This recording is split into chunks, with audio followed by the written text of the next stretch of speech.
Good afternoon and welcome to the National Capital Planning Commission's September 1st, 2022 open session.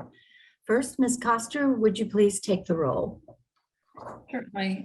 Commissioner Kozar? Here. Thank you. Commissioner McMahon? Yes, I'm here. Thank you. Commissioner May? I am here. Thank you. Commissioner Argo? All right. Chair White? Here. Thank you. Commissioner Wright? Here. Thank you. Commissioner Dixon? Here. Thank you. Commissioner Cash?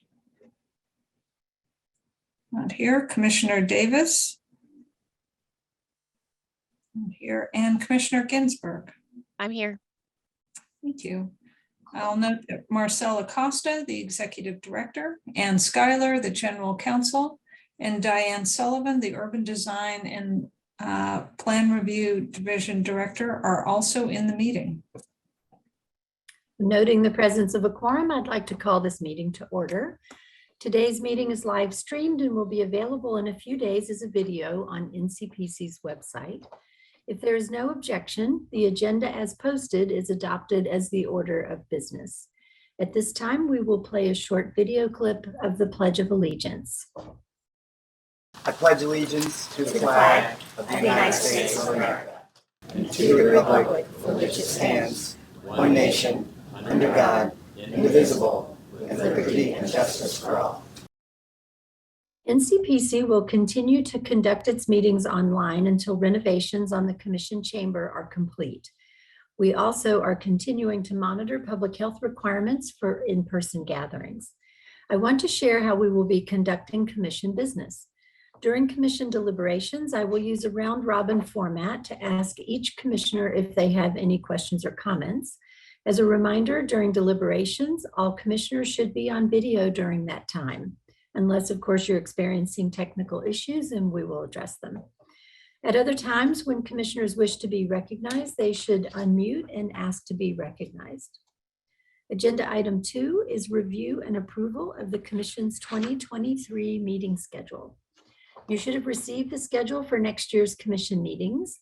We will meet every month except for August on the first Thursday. Is there a motion to approve the Commission's 2023 meeting schedule? So moved. Thank you, Commissioner Dixon. Is there a second? Second. Thank you, Commissioner Wright. Ms. Coster, can you please confirm the motion in the second and take the vote by roll call? Thank you. The motion was by Commissioner Dixon and seconded by Commissioner Wright. With that, Commissioner Kozar? Yes. Thank you. Commissioner McMahon? Yes. Commissioner May? Yes. Commissioner Argo? Still not there. Chair White? Yes. Thank you. Commissioner Wright? Yes. Thank you. Commissioner Dixon? Commissioner Dixon, thank you. Commissioner Cash? Mhm. And Commissioner Ginsburg? Yes. Thank you. The motion has carried. Next, agenda item 3 is the report of the chair. I hope everyone is returning from our summer break, although still summer here in Houston. Hope everyone is refreshed from the break. I note that Lonnie Bunch, director of the Smithsonian Museum, has sent me a letter formally requesting comments on the new museum site selection study. We will have a related information presentation on this as the last item on our agenda today. I would also note that on August 3rd, I met with National Park Service Director Charles Sams to discuss issues of mutual interest in planning for the capital region. Item number 4 on our agenda is the report of the Executive Director, Mr. Acosta.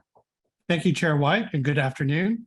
The Pennsylvania Avenue Initiative's public comment period closed on July 29th with nearly 500 comments received. We posted all comments on our website. Many thanks to members of the public who took the time to provide feedback. We'll present to the Commission the key findings of the comments and the initiative's next steps later this year. I would also like to thank our summer interns, Ashna Singh, William Redmond, and Amaya Matthews for their contributions to the agency. We wish them all the best in their future endeavors. This concludes my report. You have the complete report in your packet, and I'm happy to answer any questions. Thank you, Mr. Costa. Oh, I think echo. Does anyone have any questions? Hearing none, we'll move to agenda item 5, which is the legislative update. Ms. Schuyler, welcome. Thank you, Madam Chair. I do have one item on which I'd like to report. It's Senate Bill 4732, entitled Enslaved Voyages Memorial Act. The bill was introduced in the Senate on August 2nd by Senator Cory Booker.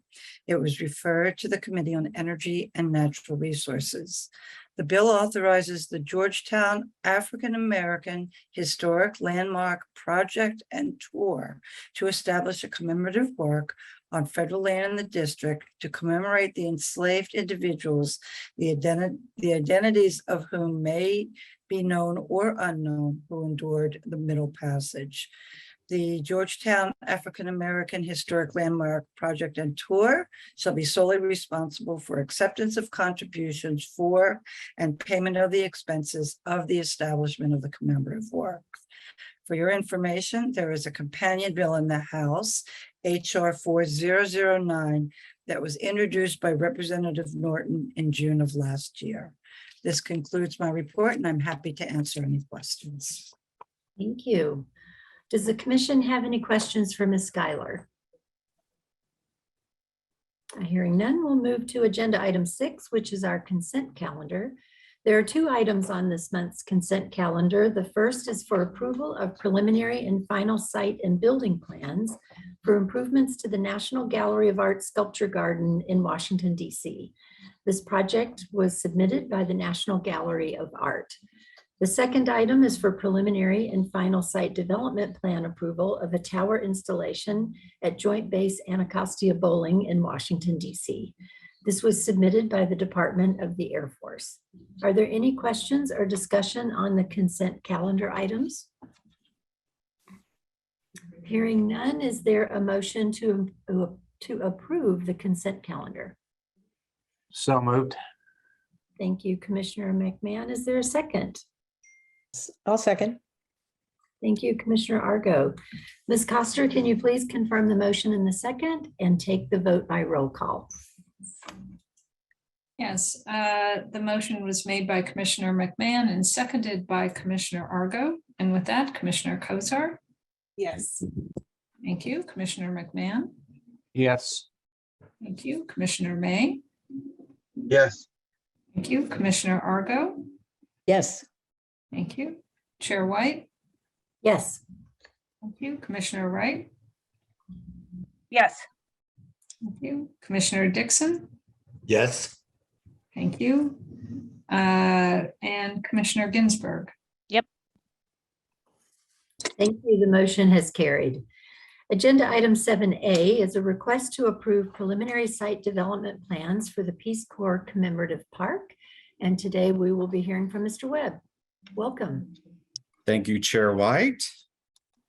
Let me pull up my presentation for you.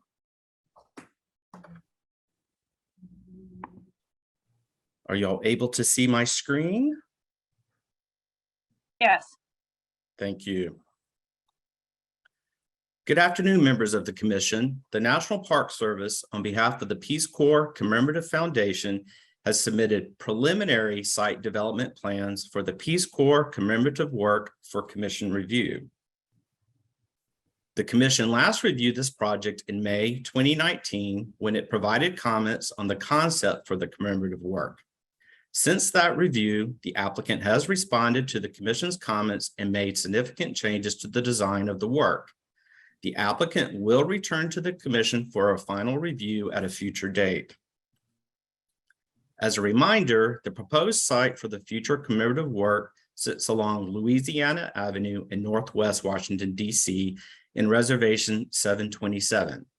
The parcel sits adjacent to several important sites in Washington, including the U.S. Capitol Building and grounds, the National Mall, and Pennsylvania Avenue. Louisiana Avenue also links the National Mall with Union Station making it a prominent corridor with high foot traffic and the potential for high visitation. Here's a closer view of the triangular park comprising Reservation 727 and its setting in downtown. This image shows current conditions from the east side of the site, and this is a view of the site from the west. At preliminary review, the commission evaluates the applicant's approach to the proposed site improvements, landscape approach, impacts to key views, and how the project has responded to previous commission comments. Under the Commemorative Works Act, both NCPC and the U.S. Commission of Fine Arts have review and approval responsibilities. Since the concept review, the applicant has revised the project design and eliminated the proposed glass and metal pergola shown in this nighttime rendering from the previous review. We thank the applicant for removing the pergola element from the design, as it would have enclosed the park on two sides, inhibiting pedestrian access and also potentially impacting critical views to the U.S. Capitol. The preliminary design for the commemorative work intends to be symbolically interpretive of the mission of the Peace Corps. Major site elements that comprise the overall composition include an elliptical world map plaza and benches in granite with sculptural carved hands. Since the concept review, the applicant has also addressed previous issues with retention of trees and appropriate tree replacement. Several design elements from the concept review have been retained for preliminary, including a representation of the world located within the plaza area with an offset north orientation. The map will be in contrasting tones of granite representing landmass and water. And here's a slide showing the proposed map material finishes. The landscape approach seeks to complement the landscape of the U.S. Capitol grounds. The landscape palette includes canopy planting and flowering understory trees and ground cover. Since the concept review in 2019, the applicant has also worked with staff to clarify that of 8 of the existing trees on the site, 5 trees will remain, while 3 were determined to be in poor condition, but will be replaced with new trees. The new trees will be planted, including canopy trees such as red oaks, American elms, and black gums. Understory flowering trees include dogwoods and sweet bay magnolias. All the proposed new trees are native trees found in the mixed mesophytic forest of the mid-Atlantic states.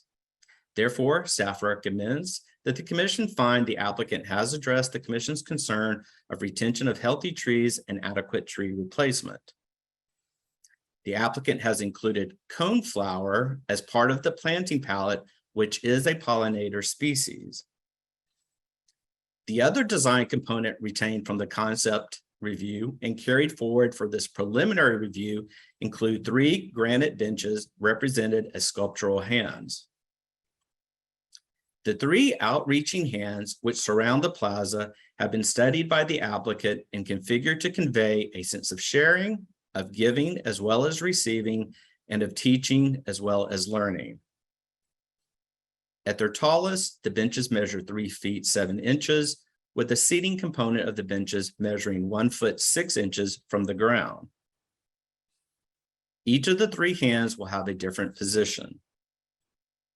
And each bench will have inscriptions on the interior and the exterior sides, reflecting the mission of the Peace Corps and their work around the world.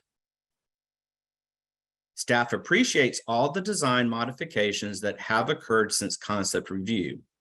Each has improved the park and the commemorative experience.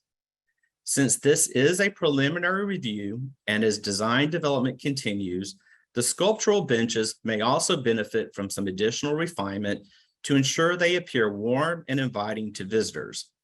In particular, the granite color may lead to a perception of lifelessness, and the termination of the benches is challenging when translated into anatomical elements. Therefore, staff recommends that the applicant continue to refine the design of the sculptural benches and consider whether a non-literal, more abstract design of the hand elements could be more appropriate. The applicant is continuing to work on how to appropriately light the park in a way that is complementary with its setting and will provide the details at the time of the commission's final review. Given these changes, staff finds that the applicant has revised the design for the commemorative park in response to the commission's comments at concept, including removing the glass and metal pergola element that had the potential to obstruct critical views and impede pedestrian access into the park. As such, staff recommends that the commission approve the preliminary site development plans for the Peace Corps Commemorative Park. This concludes my presentation, and as I've incorporated the recommendations into my presentation, I will not repeat them here. At this time, I'd like to introduce Roger Lewis with the Peace Corps Commemorative Foundation, who would like to provide a statement to the commission.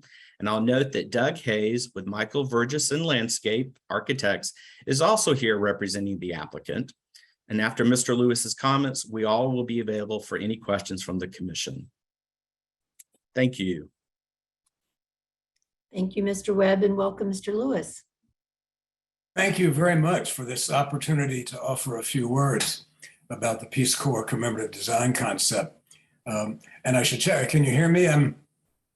Yes. Good. Just to remind everybody, this unique national commemorative work will honor enduring American ideals and values, the better angels of our nature, symbolized by Peace Corps service. So these are things that transcend simply the mission of the Peace Corps overseas. It will be at once retrospective and prospective, historically meaningful in perpetuity, even if the Peace Corps no longer exists 2 centuries or 3 centuries from now. Sculptor Larry Kirkland and Michael Vergesen Landscape Architects have proposed an artful concept symbolically embodying and conveying the key meanings and messages of this commemorative. The 3 granite bench hand sculptures will encircle a world map on a plaza centered within a newly landscaped public park. And I would add, this is a map of a projection of the world that does not purposely avoid showing geopolitical boundaries. It's about breaking down barriers.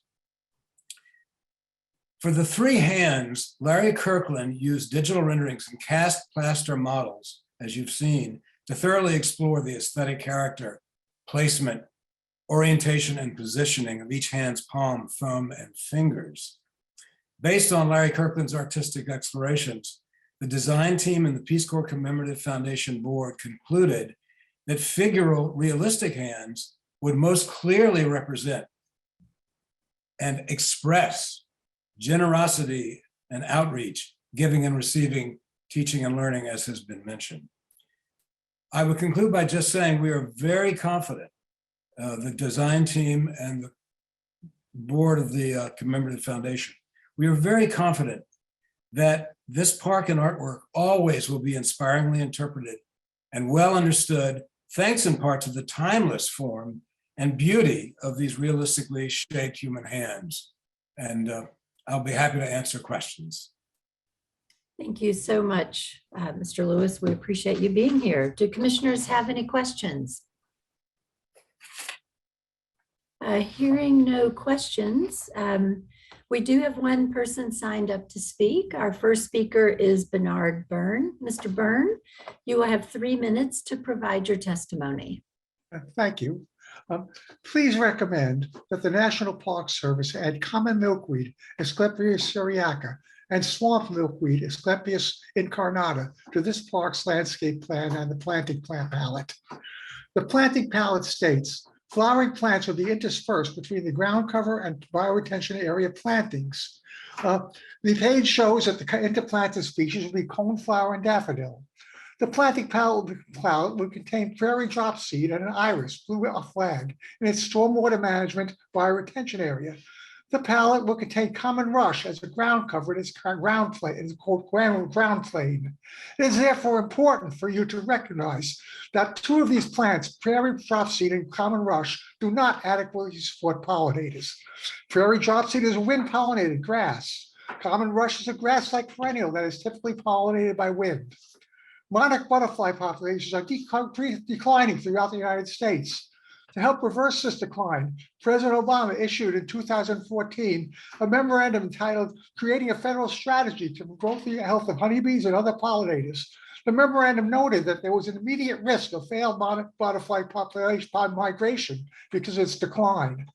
To implement the federal strategy, the memorandum created a pollinator health task force, which in 2015 issued a national strategy to promote the health of honeybees and other pollinators. The strategy laid out federal actions intended specifically to increase pollinators of monarch butterflies, as well as honeybees and other pollinators. The monarch caterpillars feed only on milkweed. To help restore monarch populations and to comply with the task force's national strategy, the National Park Service needs to include appropriate species of milkweed in every single landscape plan that will contain plantings of ground covers or perennials.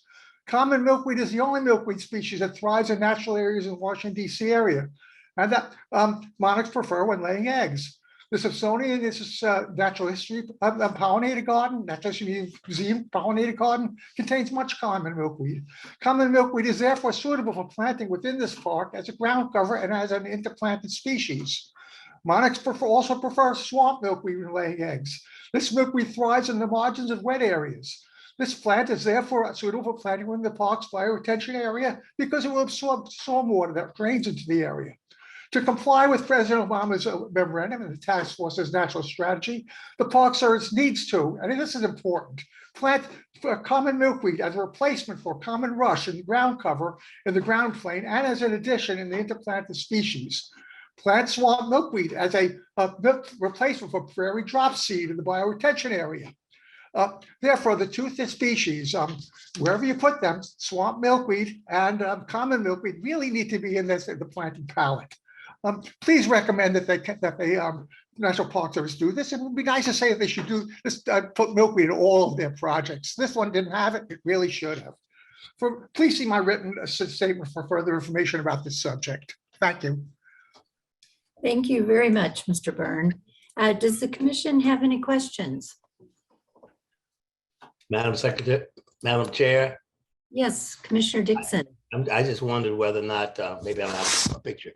I wonder whether or not this has been considered. I guess Peter may know or someone, whether it's milkweed has come up several times. Sounds like it makes sense to me. I just wonder whether there's any effort to do this. I think that's a great question. Commissioner May, if you wouldn't mind speaking to that. And Yes, Mr. Webb, do you have anything to add on the discussions with the applicant? But I'm sorry, Commissioner May, please. Yeah, no, I think the applicant is prepared, or our partner on this, the Peace Corps Commemorative Foundation, their design team is prepared to answer the question since we had this testimony in advance. So I see Mr. Hayes on camera. Are you going to answer this one for us? Yes, I would like to thank the citizen that is commenting on the milkweed. This is an excellent suggestion. We will consider looking at additional pollinators. The planting plan is really has not been completed. It's still in a stage of development. The thing that we need to consider is that as the trees that we are recommending to be planted in this park grow and mature, they will begin to shade this park quite completely. The milkweed species, both the dry species and the wetland species are full sun meadow type plants. And as the shade of the park increases, the ability of the milkweed to sustain itself will decline. So we definitely agree that additional pollinators need to be considered, and we will probably look at what we can specify that will be more shade tolerant as the species of trees that we are recommending begin to mature. So hope that addresses the question, but we very much appreciate that input. There is a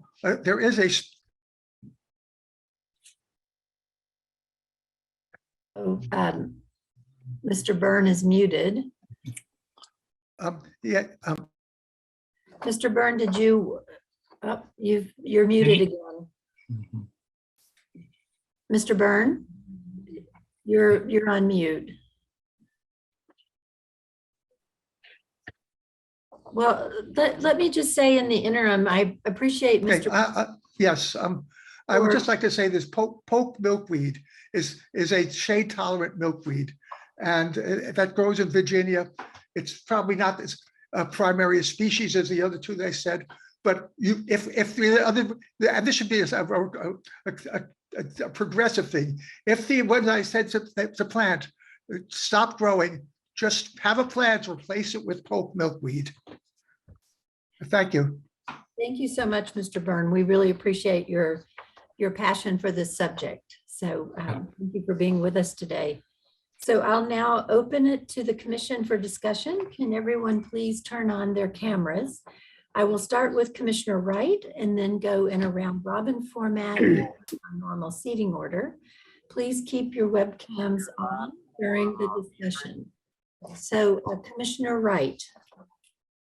Oh, well, the applicant is not going to be happy that you started with me.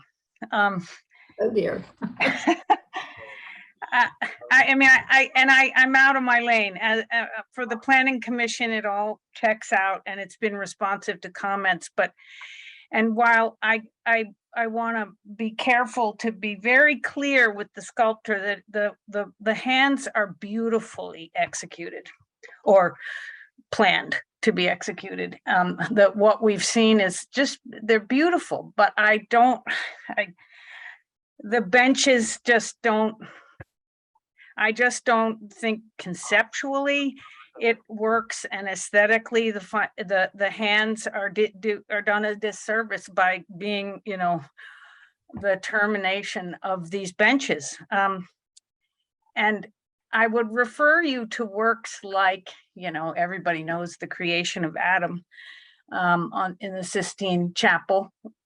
Less well known, but even more beautiful is The Hand of God by Rodin. Those are life-giving hands.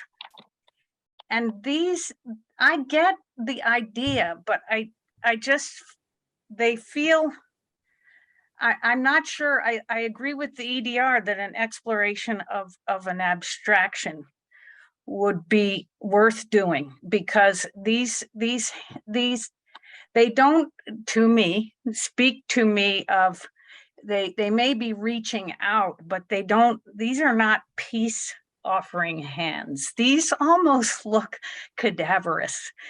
And I just don't think that they will age well. And while they're beautiful sculptures attached to these benches, the forms they may enclose the space and do those things, and they respond to they shape the space. They make they do their job with the map. It's the combination of the way as objects, how they interact with one another. I can't get there with you. The rest of it is, I think, beautiful. The landscape plan is as it should be, and beautifully interacts with the plaza. The one really off note to me is the way these hands, which are beautifully rendered, are attached to the shape of the bench. And even I have never understood the concept. I'm gonna go along with it, I suppose. If I were on the Commission of Fine Arts, I would vote against it, but I'm not, and this is a planning commission, so I'll leave it at that. I would urge you to think, to consider the content of the EDR, which asks you to look at an abstraction, an abstract solution. I think that's good advice. Thank you, Commissioner Wright. Commissioner Dixon. I have no comment on it. I appreciate the position of Commissioner Wright as always. And I think it's pretty interesting, but let's see what they do. Thank you very much. Thank you, Commissioner Dixon. Commissioner Ginsburg. Sorry about that. Also no comment from me. Thank you though for the opportunity and the presentation. Thank you. Commissioner Cozart. Since Commissioner Wright got slightly out of her lane, I'll follow right behind her. And just to say, from a planning perspective, agree that this is a really thoughtful approach, and appreciate all of the attention to the detail around landscape and the removal of the pergola and other things like that. I'm struck when I looked at the kind of context map, I was struck by the US Capitol and by its proximity to Union Station, and then moving on farther to the mall. And I think it's going to be a wonderful respite for folks who are moving in between those places, and a great opportunity to take pictures and that kind of thing if you're thinking about middle schoolers visiting DC for the first time. And that made me think perhaps the abstraction could have a little bit of whimsy to kind of, and playfulness to kind of be, something in between what we see of kind of these important monuments. So that is a thought, but I definitely lean towards, thinking about something more abstract, even, acknowledging the great work of the artists around this. Those are my comments. Thank you, Commissioner Cozart. Commissioner McMahon.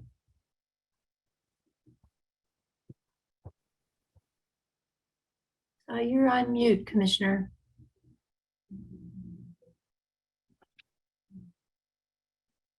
Let's try again.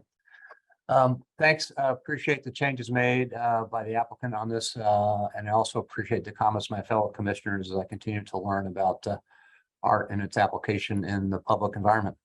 Over. Thank you. Commissioner May. Yeah,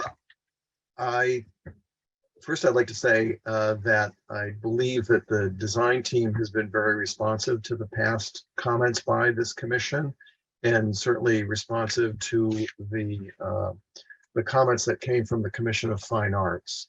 And what we see today is the product of a lot of that further development and further consultations and work with staff and so on to get to this point.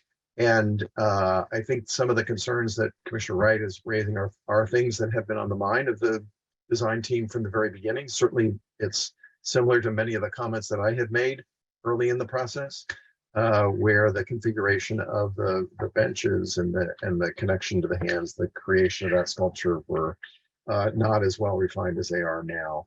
At this point, we fully support the design as it is proposed, but certainly don't have any problem with going back to the design team and taking the comments from the commission into consideration as we move toward a final approval, which will also involve, again, getting a final approval from the Commission of Fine Arts. We always have to navigate both.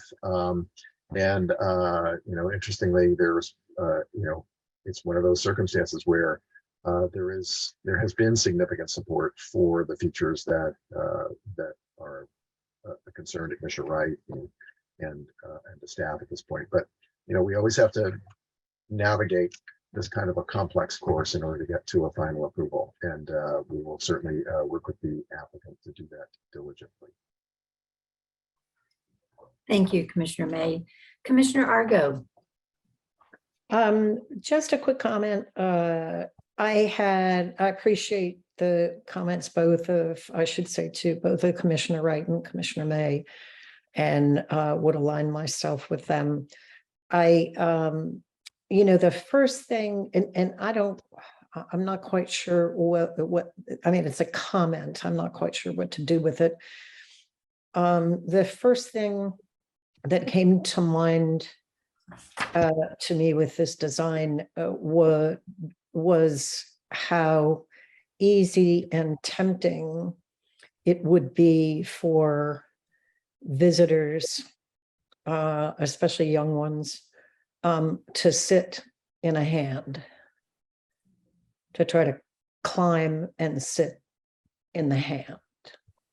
You with me? You know, I mean, that, and whether or not that has come under consideration or been given attention in the discussion or the design process, I don't know.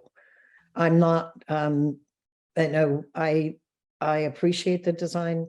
I like the design, but it's the first thing that popped into my head when I saw it, and how that might be, I don't know how you mitigate that, but I just think it ought to be on somebody's plate to think about that and how to manage that when a beautiful piece of art like this is opened up to the public. So if I may respond. You may, Mr. May.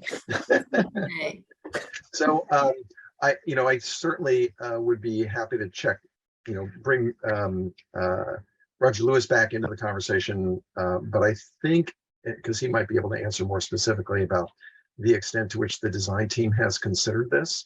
But I can say, I think with very high certainty, that the design team understands that this is not, some sort of permanent fixture that's just gonna sit there and nobody's gonna touch it and nobody's gonna climb over it and things like that. And in fact, I think that if the memorial sponsors walked into that park and found children climbing on the hands, I think they would actually applaud that. Yeah, exactly. Right, right. So I think it's a question of designing it to make sure that it is durable in that kind of a circumstance. Because we certainly are not going to stop people from climbing on it. Anyway, anywhere that you could stop people from climbing onto Einstein's lap, right? Right. So I see Roger Lewis on the screen. Could we give him a minute to just talk to this? Sure, Mr. Lewis, please. Thank you. I just want to go back to making the point that we considered all of these issues many times over the past 3 years. As Peter, excuse me, Mr. Lewis, can you just confine the comments to the most recent question about the hands? That's what I'm getting at. I mean, about the climbing on the hands. Oh, I'm sorry. Yes, I mean, I think that we anticipate this will happen, that they will accommodate people sitting not only on the bench, but particularly kids sitting on the hands. I think that's really all I was looking for from Mr. Lewis. I don't know, Mr. Chairman, if you want to hear more. Thank you, Commissioner May. I think I heard Commissioner Dixon. Yes, I think that the image of the hands is really reaching out and touching, reaching out to others. So I think that symbolism is maybe sitting is fine. You can sit; those kids are going to sit in and climb on it no matter what. But I think that it is the reaching out and touching that it symbolizes. I also would want to point out that back in the 70s, here I go with history again.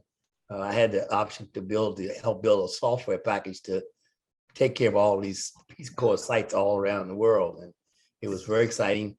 And it was always about reaching out and getting new contractors involved and people locally involved and so forth. So I think it's the reaching out and the touching that those hands symbolize to me also. So that's all I have to say. Thank you, Commissioner Dixon. Well, if there's no further comments or questions from the commission, I'd like to offer my perspective that overall, I'm very supportive of the changes that have been made. I find the revised design to be a big improvement. I'm very appreciative for that. It's much simpler, and I like the landscape improvements. And I really appreciate, Mr. Hayes, your willingness to explore further the recommendations from Mr. Byrne around milkweed and your understanding of what will actually grow in the site and thrive. So I'm appreciative of your thoughtfulness there. As for the hands, I certainly support the idea of the symbolism of the hands and their connection to the Peace Corps. And as Commissioner Dixon noted, they reach out and touch people, and it's about connecting and embracing the world. But I do have to say, I'm still struggling a bit with the lifelike depiction. So I think I want to associate with Commissioner Wright and Commissioner Cozart.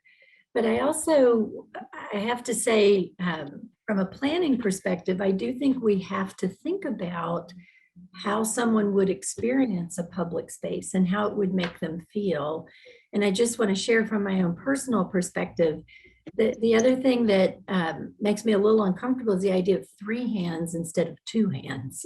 And they're not, they look, I'm trying to say this in a polite way, but they look severed to me. And I find it a little bit disturbing. And, but again, they're beautiful. They're incredibly sculpted. So I would just ask you to think about those aspects, whether either a more abstract depiction or why 3 instead of 2. And just, again, just keep thinking about this. I encourage you to, keep looking at this. I know there's been a great deal of thought and energy that's gone into this memorial. It's a very important international memorial. So please know we would really appreciate your taking the time to consider our further comments on this. And I really appreciate you being here with us today, Mr. Lewis, and the work you've done. So if there are any other further comments or questions about this proposal? Yes, I want to clarify what I am talking about. It's not about clear. I think the iconic, I mean, the iconography, the meaning is clear. What my point is, and the sculptures, as sculptures, these hands are gorgeous, but it's their disposition. I agree with you. That's why I used the word, and I thought about it, because I want to be very clear. This is not an indictment of the artist at all, because the hands are gorgeous. But the cadaverous, if that's a word, quality is a combination of the disposition of the hand. Yes, the arm is reaching out, but if you really look at the energy that the hand articulates, it feels quite passive in its disposition. That's number one. The color of the marble, again, evokes this cadaverous quality that I think you nailed it, Chairman White. It's and when you combine those things with the fact that they're severed to make it a bench, the effect is, and then because it's so realistically portrayed, the combination of effects is jarring and uncomfortable. When the message is supposed to be about reaching out in an active, assertive and gesture of goodwill, it doesn't communicate that in its current form. So that's all. It's a very particular combination. Thank you very much, Commissioner Wright, for further clarifying that and helping me explain what I was trying to convey. Yes, Commissioner Dixon. I would add that maybe you need more hands, and maybe you need to have the hands with different tones so that you reflect that it's not just a person or a body's hands, one left and right, but multiple hands that are in this process. Brown hands, gray hands, or whatever, black hands. I don't know if you can get the stones and get a little carried away. I think you get my point. This is a very multi-ethnic, multi-outreach effort. And I think we know that. So anyhow, so I think maybe, that's just another thought about the hands and how they do it. Thank you, Commissioner Dixon. I so appreciate about this commission, the thoughtfulness and the different ways to approach public space. So thank you all for the comments. Are there any other comments or questions that folks want to make about this project? I so move. Hearing none, I take it that Commissioner Dixon has made a motion to approve the preliminary site development plans for the Peace Corps Commemorative Park. Is there a second to that motion? Second, Thank you. Commissioner May has seconded. Ms. Coster, can you please confirm the motion in the second and take the vote by roll call? Certainly. The motion was made by Commissioner Dixon and seconded by Commissioner May. And with that, Commissioner Kozart. Yes. Thank you. Commissioner McMahon, Yes. Commissioner May, yes. Commissioner Argo. Yes. Thank you. Chair White. Yes. Thank you. Commissioner Wright. Yes, with an emphasis on please look at the abstraction. Thank you. Commissioner Dixon. Yes, many hands. All right, everyone's getting their 2 cents in here, and Commissioner Ginsburg. Yes, thanks. Thank you. The motion has carried. Next, agenda item 7B is for the approval of comments on concept plans for the National Archives Museum temporary landscape barrier. And we welcome back Mr. Webb for the presentation. Yes, I'm back. Are y'all able to see my screen? Yes, thank you. Yes. Thank you, Chair White. So good afternoon again, Commissioners. The National Archives and Records Administration has submitted concept plans for temporary landscape barriers for their National Archives building located between Pennsylvania and Constitution Avenues. As this is a concept review, the focus of today's presentation is to receive Commission comments and feedback prior to the applicant preparing a more detailed submission. In this case, the focus of the review is understanding the appropriateness of the project for the site in context and understanding any particularly unique or complex issues that need to be addressed. The National Archives building is located between Pennsylvania Avenue and Constitution Avenue, with 9th Street and 7th Street, 9th Street to the west and 7th Street to the east. You can see it's just north of the National Mall and the National Gallery's Sculpture Garden and just south of the Naval Memorial. The scope of the work encompasses temporary landscape barriers added along portions of 7th and 9th Streets and Constitution Avenue to protect queuing pedestrian to the building's 2 entrances at Constitution Avenue. NARA is already preparing initial concepts for a permanent perimeter security strategy, which they anticipate will be in place and functioning in time for the celebration of the 250th anniversary of the signing of the Declaration of Independence in 2026. The National Archives building was listed in the National Register of Historic Places in 1971 and is a contributing element to the Pennsylvania Avenue National Historic Site.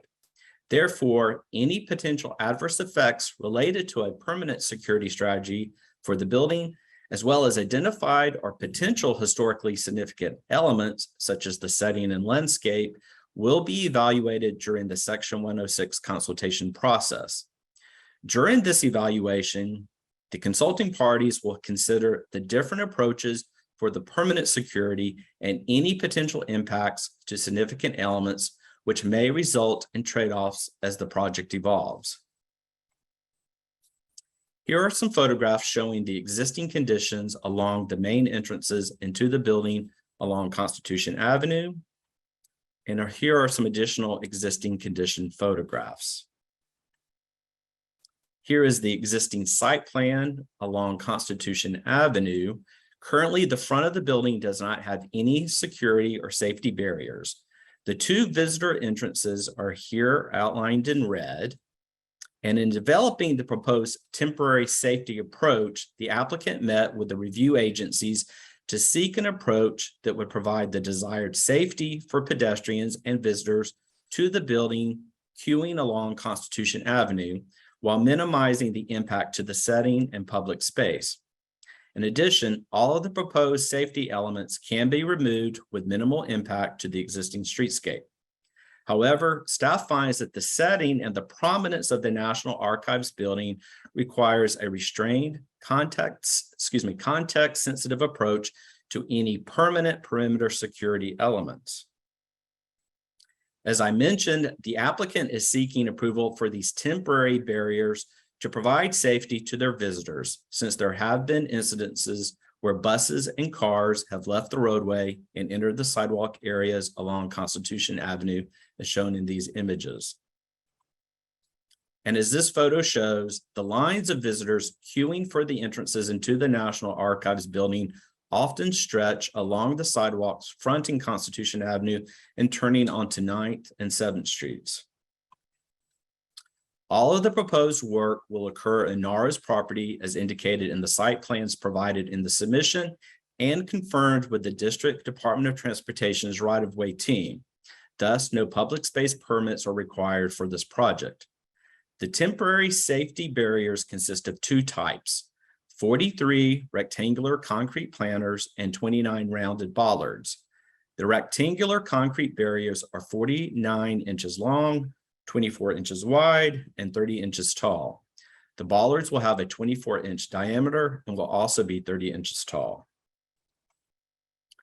The concrete planters will not be anchored to the ground, while the round bollards will require drilling into the pavement to place, but will not require any excavation. The holes drilled in the pavement can be easily filled and patched when the bollards are removed. Typical spacing of the barriers is 4 feet in separation, and the special consideration for spacing has been incorporated in areas of high pedestrian traffic, such as at the corners of 7th and 9th Streets. However, as NARA develops a permanent security strategy, concepts should include approaches within the building yard, even should the temporary safety approach receive approval from the commission. As staff noted earlier, the applicant intends to have a permanent perimeter security strategy in place by 2026. NARA anticipates re-engaging with the review agencies in early coordination in the next few months. The location of temporary safety measures may not be appropriate for the permanent security elements, and additional information about security needs will be required as part of the commission's review of the final elements. As the proposed safety barriers are interim in nature, and as the applicant has stated, they are actively working on a permanent solution, staff requests that the applicant return to the commission with an update on the permanent perimeter security design approach when applying for final review of the temporary safety measures. In closing, staff requests that the applicant work with NCPC, the Commission of Fine Arts, district agencies, including the District State Historic Preservation Office, and the Section 106 consulting parties regarding the permanent design approach, which should include options and analysis of perimeter security placed within the building yard. This concludes my presentation, and as I've incorporated the recommendations into the presentation, I will not repeat them here. I am available to answer any questions, as well as Mark Smith and John Bartell with NARA, who are here also to respond to any questions the commission may have. Thank you. Thank you, Mr. Webb. Do commissioners have any questions? Madam Chair, I do. Thank you. My question goes to the effort we made a number of years ago to develop this furniture that could be equally as secure, but offer accommodations to tourists when they do visit these sites. Maybe that will be part of their final effort, but I just get concerned about resources spent for concrete blocks and barriers when we have a whole list of things that we know will offer protection, but also give some accommodation to the tourists. And maybe that's not, I don't know, maybe not possible, but just I thought. Thank you. Mr. Webb, would you want to address that question?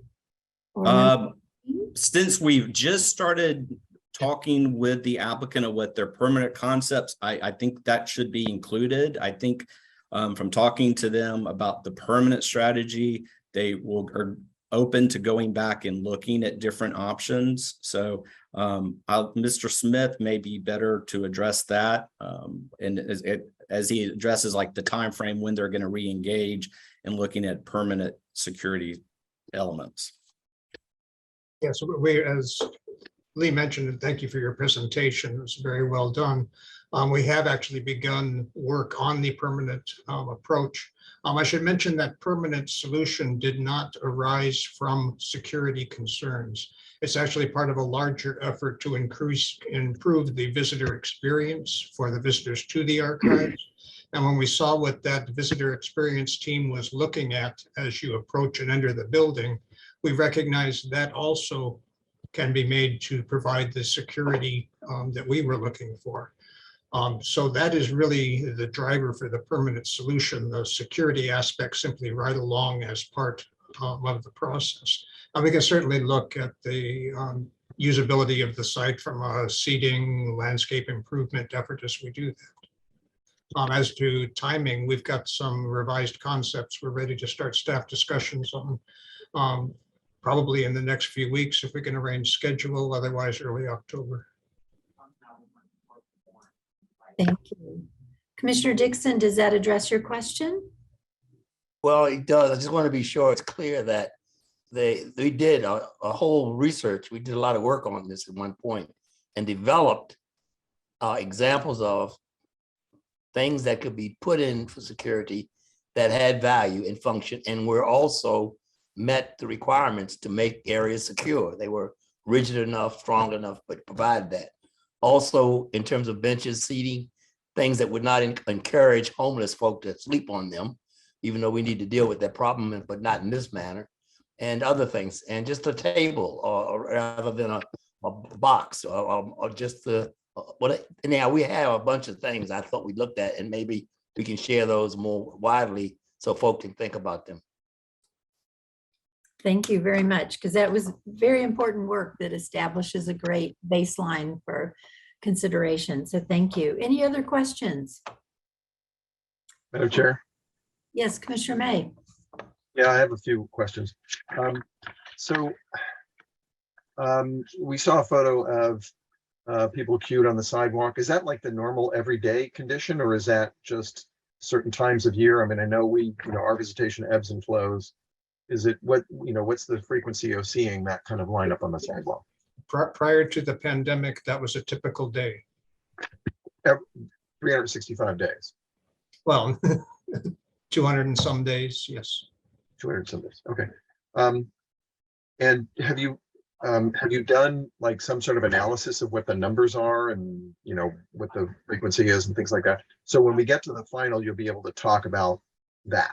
That's exactly what we've been looking at in this visitor experience. We're looking at not only providing queuing in a safe fashion and a more enjoyable fashion than standing on the sidewalk, but we're looking at ticketing kiosks and such to control the visitor flow, to reduce the numbers, make it easier to access the museum. Right. Yeah, it's not a great place to be standing out on the sidewalk, in the middle of August, waiting to get it. Not at all. Yeah. So I certainly appreciate that. I had a lot of experience working on the Capitol Visitor Center project, and we faced a lot of that same issues. It was partially about security, but it was also partially about the visitor experience and making it more tolerable for the people who would be waiting out there for like 3 hours in the hot sun, right? We saw a couple photographs of I think 2 different incidents where vehicles jumped the curb there. And I'm wondering, first of all, like, what is the frequency of that sort of thing? And is there something about the nearby intersections or anything like that that's especially dangerous that needs to be addressed sort of off-site to make sure things like that don't happen? That kind of traffic management issue I really cannot speak to. Our concern is not the unintentional traffic accident, but the intentional act of someone who's not happy with the archives. And we have a lot of those people right now. Right, certainly you do. And I'm very sensitive to that. So another thing that I think will be necessary when it comes around for the final design is actually some sort of assessment of that. Certainly that's the sort of thing that we had to go through for the Martin Luther King Memorial when we introduced security improvements there. That was part of the original establishment of the memorial, but we did go through a really extensive analysis of what the potential incidents could be. And I think one of the things that I'll make this point later, but the concern is like protecting people because they happen to be on the sidewalk is a tricky thing, because there are so many places in Washington where people are on the sidewalk, and if you protect them in one place, should we be protecting them everywhere? And I think that would be a real difficult thing. But I'll talk more about that later on. That's, I think, what's driving it. But having understanding of what the actual concern is, what the threat is, I think is really important. And I think some understanding of when there have been incidents of vehicles getting up, if that actually is an issue with errant vehicles, because that was certainly part of the thinking at Martin Luther King because of the positioning of the memorial at the intersection. So I think that's an issue. The other thing about it is that a lot of times those things are addressed not necessarily with continuous barriers, but with intermittent things that make it hard for a vehicle to get in. So I think we'll be looking at that too. I think that's it. That's it for my questions. Thank you. Great, thank you. Other questions from commissioners? Commissioner Wright. Yeah, my question has to do, I have a great deal of skepticism about the efficacy of these planters. Have they been tested to withstand up to certain speed of vehicular contact? And what's the speed? Yeah, I'm sorry, I don't have that information right at hand. They have been tested. They were specifically chosen for this purpose, but I couldn't give you the technical details. So, and what's inside the planters? The reason I'm asking is because GSA has them on the Federal Triangle, along, I'm sure you're very familiar, along Pennsylvania Avenue. And I can't remember when this happened. Somebody else, Peter, you might remember, there was a truck that came barreling down 13th Street and plowed into one of those planters. And basically, okay, it was coming down that hill, and it was, I think it was a box truck. It was an accident. It wasn't a vehicular attack, but that doesn't really matter. What's germane to the question is that planter just slid, a couple of dozen feet on impact. And so that's why I'm asking, because they certainly give the impression that they could withstand a hefty impact, but in reality, they're not as strong as they look. That's why I'm asking about the testing. Is there somebody who can speak to that? Because, I get that you want to do something temporary, but what's the point in doing something temporary if it doesn't work? No, I don't think we have anybody online who can speak to the testing data for the planters themselves. I know that we did review a number of different alternatives, and the ability of it to withstand vehicular impact was the reason the various ones we looked at were examined. Maybe you can provide that in follow-up with the staff, and we can get that out to everyone before you come back. That would be really Certainly. good. Any other questions, Commissioner Wright? No, thank you. Commissioners have questions? Okay, with that, why don't we go to discussion?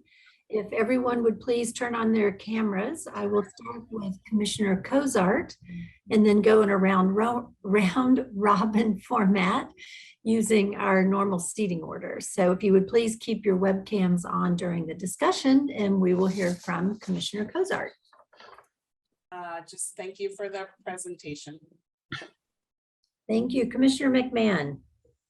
Thanks for the presentation. I looking at it, since it's proposed as a temporary solution, waiting a more thoughtful permanent solution, I presume it's okay, but certainly going back to the days of ballers and planters is not something we want to do. So I think we'll all look forward to that permanent solution that will be implemented in 26 or so. Thanks. Thank you. Commissioner May. Yeah. So I have to say that this proposal is troubling for me.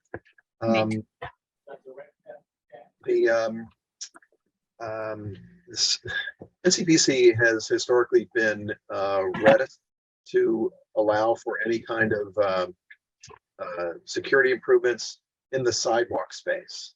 And I mean, this prompted me to go back to the what was it? I forgot the name now already. It's the Urban Design and Security Framework, National Capital Urban Design and Security Plan, which includes language in it. Now, this is not an absolute, but it includes language that says that the greatest extent possible, sidewalks should be left open and accessible to pedestrian movement.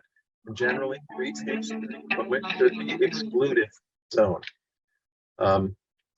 And I didn't, the report seemed a bit lacking to me because it didn't really address that very directly. And I appreciate the fact that there is language in there now that, or in final, that indicates that, or that urges consideration of incorporating all the security improvements within the building yard. And that certainly is the right direction to go. Commissioner, thank you. I was hearing a lot of noise there for a second. I note that it was pointed out that DDOT had not did not support this and believed that it had to go before the Public Space Committee, their Public Space Committee, and I guess maybe that's not the case. But that's not really the bigger question. The bigger question is whether these things should be there. Certainly the idea of creating a more comfortable atmosphere, because it is kind of a bare sidewalk next to a lot of fast moving cars. So the idea of including some street furniture that makes it actually a better space for pedestrians, I think would be a very positive thing. I don't really see evidence that that's what's going to happen out of this short-term effort. But it certainly is going to be, I think, part of the consideration when it comes to final. It's actually unfortunate that we don't really have a sense of what the final might look like and what's going to happen with that. But I think that the report urges that the Archives Administration look at that more thoroughly, and hopefully that will come through when we actually look to the final. I think I alluded to this before. One of the concerns that comes up when we start to see planters and things at the curb or closer to the curb within the sidewalk, that it's driven by the concern that someone could deliberately drive down the sidewalk and injure or kill pedestrians. And certainly it's a terrible thing, and we know that has happened. But the vulnerability of the city overall is pretty broad. There are so many circumstances where there are a lot of people on sidewalks, including a lot of people on sidewalks who are waiting in lines. And I think the integration of street furniture that makes those sorts of things harder is a sensible approach. But I think that having bollard lines or security lines that's made up of continuous elements out in the sidewalk or close to the curb is a difficult thing for us to try to approve, because I think it sets a troubling precedent about how how fortified we are going to try to make public Washington. And it raises concerns for me. It raises concerns for me in my internal discussions. This is something that I have to deal with internally and with the various partner agencies that we work with. And I just think it's something we have to consider very carefully and try to look at it the way I think Mr. Smith tried to describe it, they came at this from the visitor experience perspective, and that it's about making the visitors feel comfortable as they wait in line to go into the archives building. I think that is the right approach, but I think that we can, we don't want to go too far with the sort of the security from cars perspective, we need to be thinking about the visitor experience more holistically and thinking about things like benches and trees and so on, and how they can make it into a more pedestrian friendly environment rather than coming at it just from a pure security perspective, which is just like the easiest default setting for us. So and again, NCPC historically has stood on the right side of these sorts of issues and try to navigate these things with the agencies that are seeking to take steps like this. And we have seen some pretty radical refinements to security designs as a result of those interactions. And since Commissioner Wright is on the screen there, I think particularly about what happened at Commerce and how that building's security improved from the earliest concepts. It's, the circumstances are different here, but I think that the ideas are the same. So I think that's about it. I originally considered not voting to support this because of my concerns about the sidewalk, but I think that given the most recent considerations about what's happening in the world today, I'm okay with going forward with this at this time. Thank you, Commissioner May. I understand that sentiment. Commissioner Argo. Yeah, very helpful and thoughtful, Commissioner May.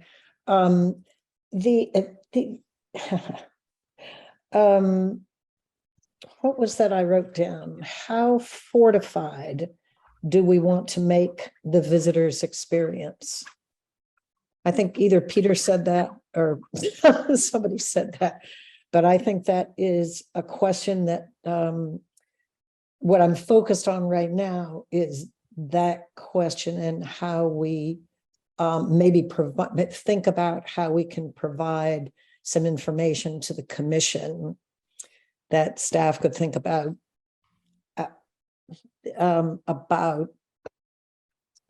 giving us staff.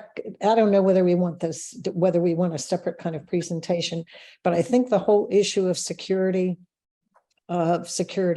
what options are out there, especially in the in the public space, how it affects visitor experience, how it affects the people's experience who live and work in Washington, and all that is a big and significant and overarching question that will continue to come up. And I'm trying to, what I'm not doing very well is saying what I want to do about that is basically to say, I would like to get more information, broad information about what some of those questions are and what some of the different approaches are as a member of the commission, so I'm better educated.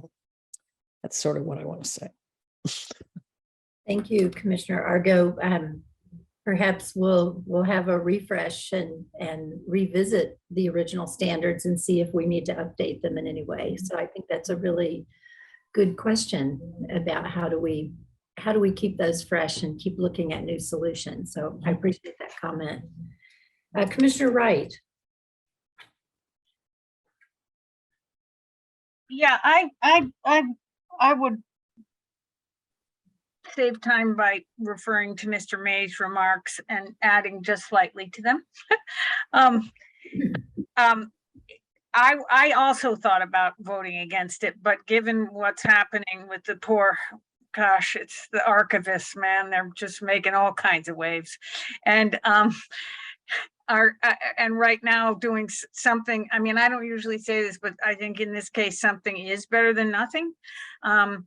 I would like to know that the planters, what speed of a vehicular impact these planters are designed, the temporary ones, are designed to withstand. I think that's important to know. So I would urge the staff to find out.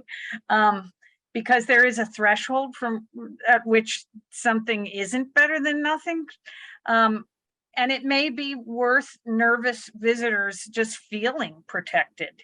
And it may be worth a visual barrier that prevents or or discourages somebody who's really mad at the archivist and a little nutty from doing something. So those things are not without value, but over the long haul, yes, they won't suffice.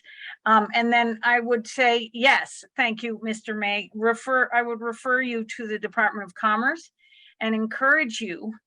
That project, we got a concept approval, and then the design started going sideways and devolved into, and it was something, bless you, something hard to pull off. We were thinking very hard about the visitor experience, but in the case of the Department of Commerce, I want to say that 15th and 14th Street have something on the order of 1,500 linear feet of sidewalk. So, and we were thinking about the employees. So we were thinking about people moving through a great length of space, but they were moving, or employees who needed a place to sit down and have lunch, because food trucks tend to be on the 15th Street side, or used to be. So I would think about, yes, the approach needs to be different because you're trying to accommodate a different visitor profile because they're standing still.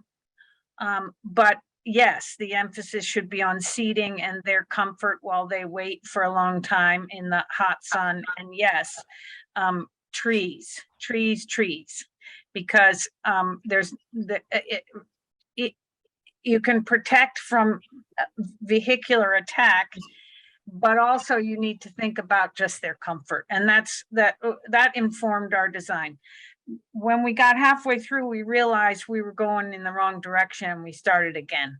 It looks like it ought to be easy, but it's to do it well, I think requires really deep thinking and yes, considering who you're designing for and what they're doing there and why are they there and what might make their experience more comfortable, more interesting, and more protected. All those things, especially now. But again, without the information, I'll leave it to staff to make the decision about whether something is better than nothing. But I hope that these things, you're looking at least, a 30-mile-an-hour impact that they can withstand.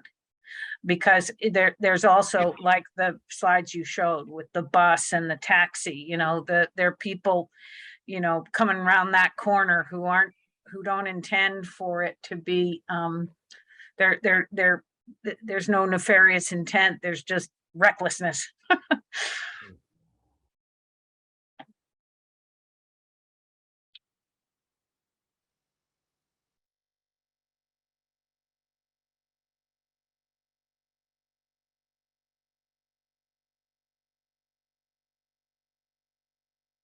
I think my mic is on. And I think I'm next up. Am I here? Am I heard? Yes, please, Commissioner Dixon. I would have to say a little less, but my experience with the staff at NCPC over these years has been when they dig into something, they usually do pretty thorough work, very thorough work. And we did a lot of work on this furniture that we recommended. We did a report on it and a lot of research. So there's a foundation to start from. I don't think you can prepare for the ultimate because we don't know what people will throw in at you.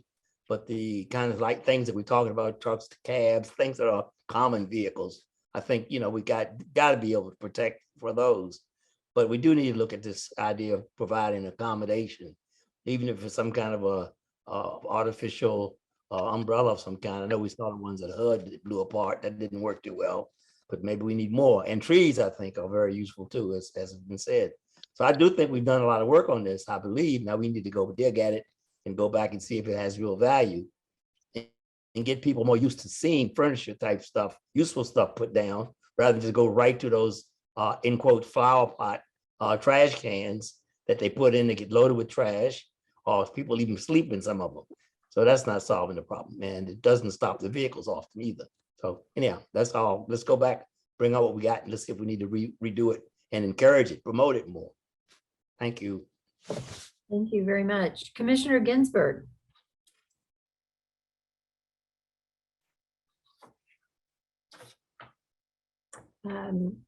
Commissioner Ginsburg maybe had to step away.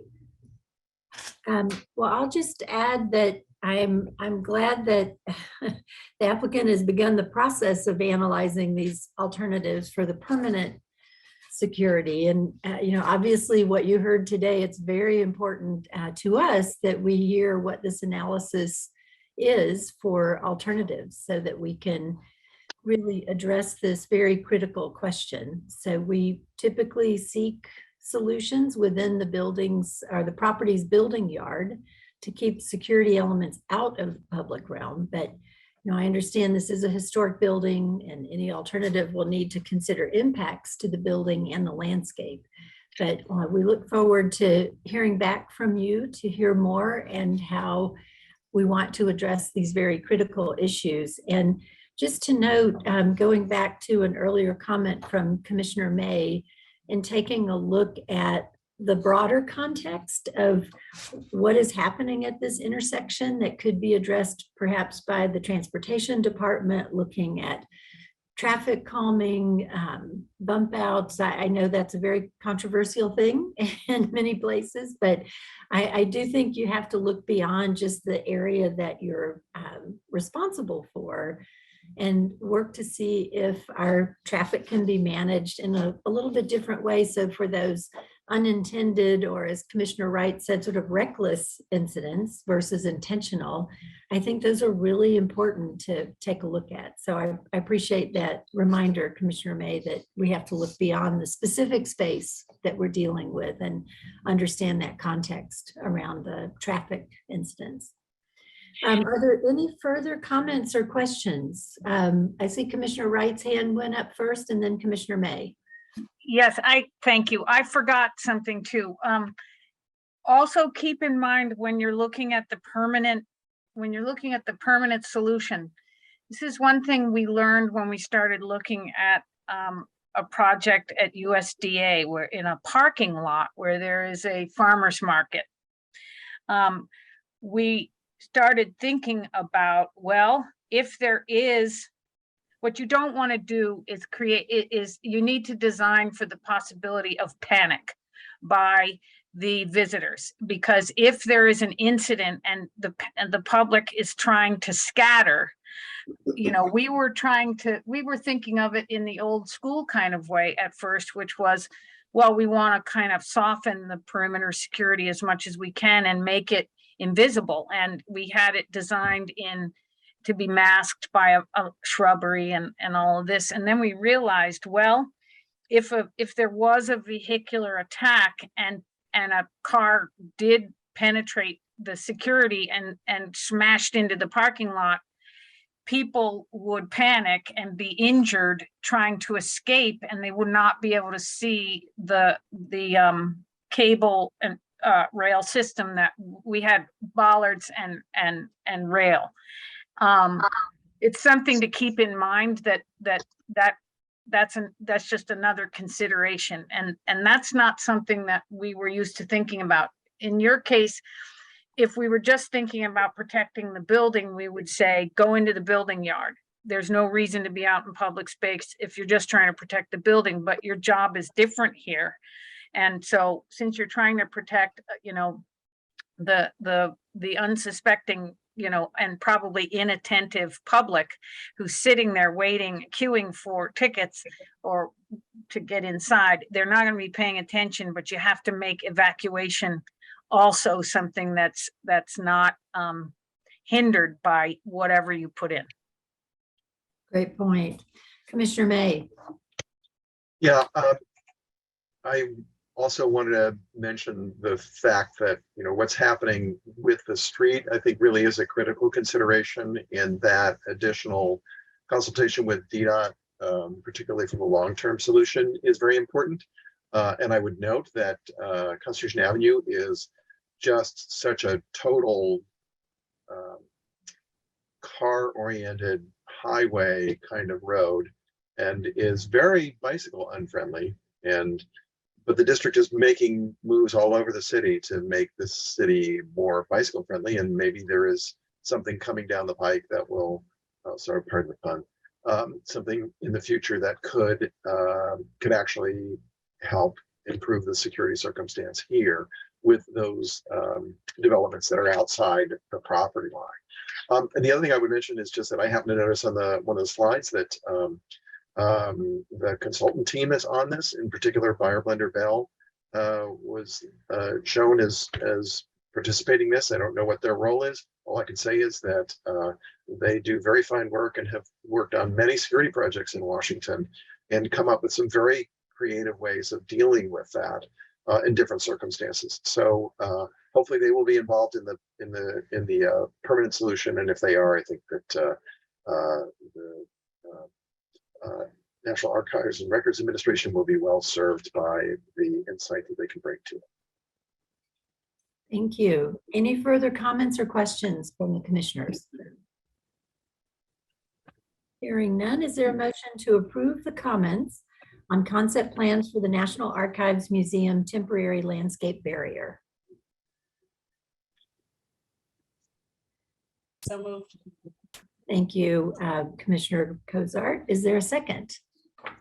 I'll second.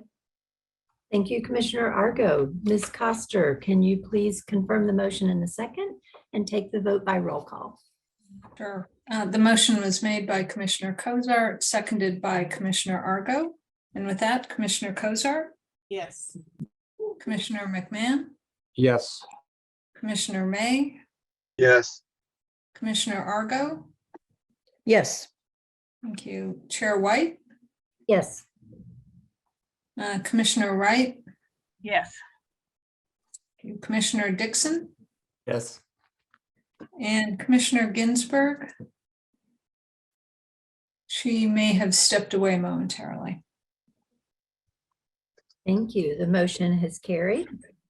The next item is to approve preliminary and final site and building plans for the Fort Belvoir North Area Distribution Center. And today we will be hearing from Ms. Free. Yes, can you hear me and see my screen? Yes, thank you and welcome. Thank you very much. Good afternoon, Chair White and commissioners. The Department of the Army has submitted preliminary and final site and building plans for a new distribution center located at the Fort Belvoir North area, located in Fairfax County, Virginia. You will recall reviewing concept plans for the distribution center in July and approving the final FB&A Area Development Plan, or ADP, in March. The Commission noted general support for the proposal at the concept review stage, however, deferred action on the perimeter security fence, the surface parking lots, and the entrance control facility. The Commission's preliminary and final review focuses on if the applicant addressed the comments and recommendations made during the concept review, and if there are any outstanding issues. Overall, the Army has worked diligently with NCPC staff to address the Commission's previous comments, and staff recommends approval of the preliminary and final site and building plans. In the following slides, I'll provide a brief overview of the existing site and an analysis of the updates made following the concept review. As a reminder, the FB&A is a non-contiguous parcel located to the north of the main installation and west of Interstate 95 in Springfield, Virginia. The National Geospatial Intelligence Agency, or NGA, is currently located on the eastern half of the FB&A. The distribution center is proposed on the western portion of the property in an area identified as Area D in the FB&A ADP, which is a largely forested parcel. A closer look at the area shows the distribution center site bound by the Fairfax County Parkway and Rolling Road to the west, Barda Road to the east, and a residential community to the north. Barda Road is a public road that runs through the campus, connecting the Fairfax County Parkway and I-95 via Backlick Road. The distribution center size and security requirements precluded siting within the preferred development areas within the campus core adjacent to the NGA. The proposal is to construct an approximately 525,000 square foot distribution center to more efficiently process and distribute supplies worldwide in support of the intelligence agency. The project includes a large main warehousing building and administrative spaces, an entry control facility, 2 surface parking lots, a perimeter security fence with patrol path, and covered and uncovered yard space, a vehicle maintenance facility, and a utility yard.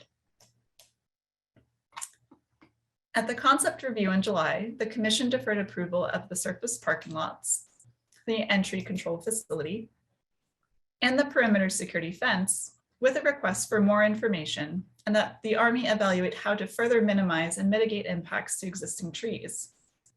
The Commission also asked the Army to limit areas of turf grass and consider meadow plantings, and for clarification of the site's tree replacement strategy.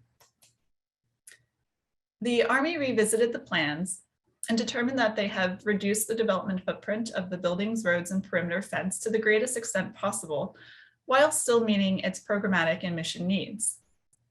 However, the preliminary and final plans include additional information as requested by the Commission, including a tree preservation and replacement plan, and a landscape plan with on-site tree replantings and meadow areas, which I will discuss in more detail later in this presentation.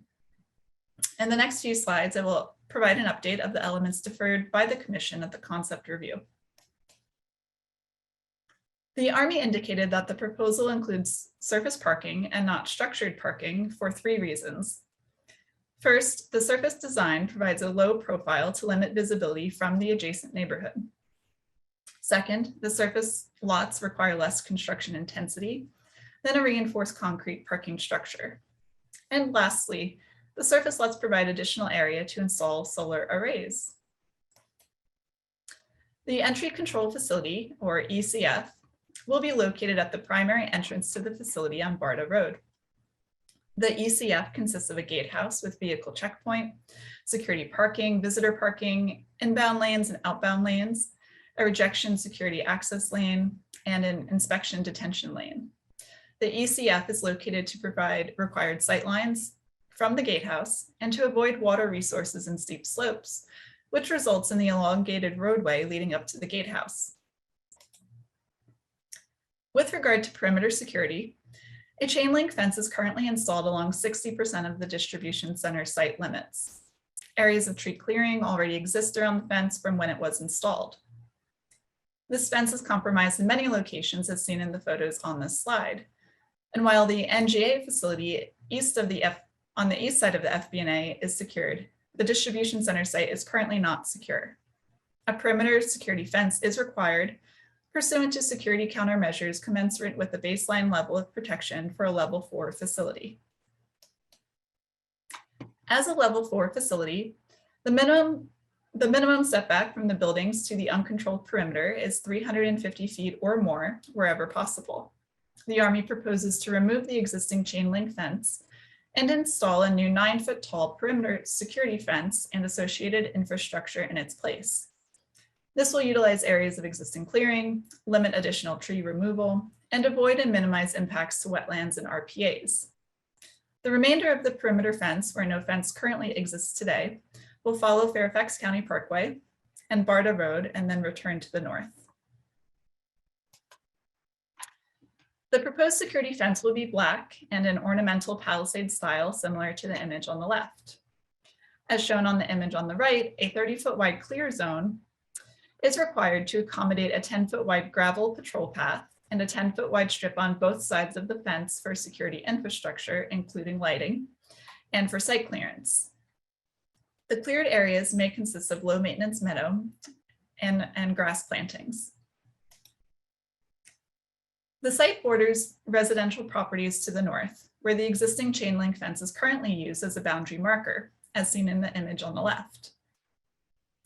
In response to the draft environmental assessment, adjacent residents expressed concerns with the proximity of the proposed security fence and lighting to their properties. NCPC staff requested that the Army evaluate if the proposed fence could be located further south, away from the residences. The Army indicated that this would result in foreseeable impacts to wetlands, RPAs, and require additional tree clearing. Therefore, security requirements and environmental constraints necessitate the fence installation at this location. Lighting is required along the secure perimeter per United Facilities criteria. The Army proposes several measures to limit lighting and maximize screening along the northern property line, including full cutoff fixtures, dimming capabilities, and evergreen tree plantings. The Army has indicated that the project design team will continue to work with all stakeholder groups regarding the fence, and therefore staff requests the Army continue to work with the adjacent residential property owners to ensure the impacts of the proposed perimeter security fence and lighting are minimal. As you may recall, the amount of tree clearing anticipated for the distribution center increased from 26 acres in the ADP to approximately 40 acres in the concept plans. The Army has indicated that maintaining existing forest cover is a top priority of the project, and clearing will be limited to the extent possible. Since the amount of clearing will be close to the limits of grading and development, physical space for on-site replanting is limited, and the Army has carefully considered alternative mitigation strategies. The Army proposes to plant 200 trees on site along roadways and as a buffer between the new buildings and the preserved forest areas. And in addition, the Army is in communication with Fairfax County staff to explore opportunities to replant trees off-site within the Accotink watershed and other nearby areas within the county. The proposed landscape plan includes native tree species and native meadow plantings wherever possible between the edges of the proposed development and the forest line. Turf grass will be limited to areas around the buildings and along roadways. And here we have a before and after look at an aerial rendering from the concept plans compared with the current proposal. Here you can see an increase in the meadow plantings and tree replantings. In addition, the proposal qualifies for tree replacement deviation criterion 1 of NCPC's submission guidelines. This criterion allows an application to offset the balance of replacement trees with sustainable or low impact development strategies when physical space limits the number of trees that can be replanted. The Army proposes a solar panel array that will offset 6 times the amount of carbon that would have been sequestered by the 40 acres of trees. This amount of solar generation will also offset approximately 53% of the site's weekly energy use. In the event that the solar generation exceeds the site's use, the Army is working to add infrastructure to the design, which would connect the site to a future potential campus microgrid to further increase the potential impact of the site's renewable energy resources. The proposal would add approximately 26 acres of impervious surface area on site. Stormwater best management practices will be provided, including bioretention basins, below-grade detention and treatment structures, green roofs on the administration buildings. Overall, staff commends the Army for incorporating a robust sustainability program that includes on and off-site tree replantings, tree preservation areas, solar panels, green roofs, and bioretention. A transportation management plan for the entirety of the FB&A will be developed in conjunction with master planning efforts over the next year. This TMP will reflect differences between functions of the distribution center and the campus core. A traffic impact study for the distribution center was prepared as part of the NEPA process. As a result, roadway improvements on Barda Road are proposed to facilitate new turning movements to access the distribution center and provide vehicle queuing capacity and turning vehicles. The traffic impact study also accounted for the cumulative volumes of the proposed distribution center and the future Defense Intelligence Agency headquarters project. It concluded that the FB&A roadway network and surrounding roadways will continue to operate at acceptable levels of service. The proposed distribution center employee parking ratio is 1 to 1.7, which is consistent with the near-term parking ratio approved in the FB&A ADP. This accommodates 350 spaces for 600 personnel. Additional spaces are provided for visitors, government vehicles, and transient employees. And staff reminds the Army that there may be a need to reduce proposed parking in future projects to meet a long-term parking ratio of 1:2 for the campus, which was stated in the FB&A ADP. Staff finds the architectural program for the proposed distribution center is appropriate for its use and location within a forested setting.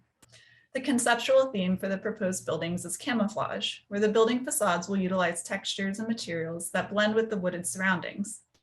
The Army proposes vertical oriented random patterns to suggest the layers of trees in the woods and create a camouflage effect. The materials would be neutral in tone and include large format masonry, rough textured and wood pattern concrete, and metal panels.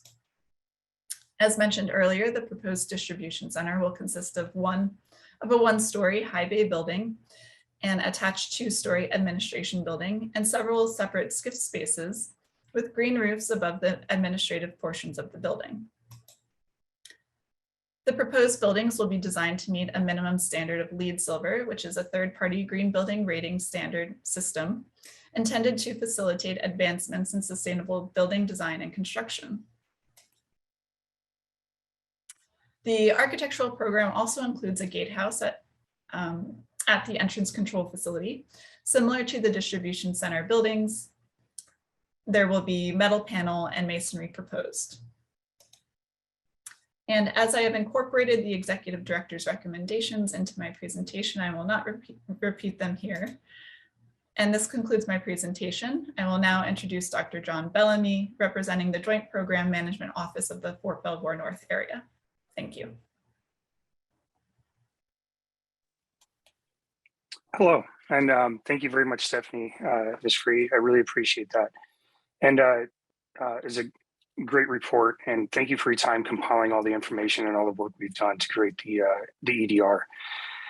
Also, thank you to the NCPC staff. I think we've, in Ms. Free's words, we have created a very robust plan that meets mission requirement while carefully addressing the concerns on site, near environmentally sensitive areas, and for the neighbors.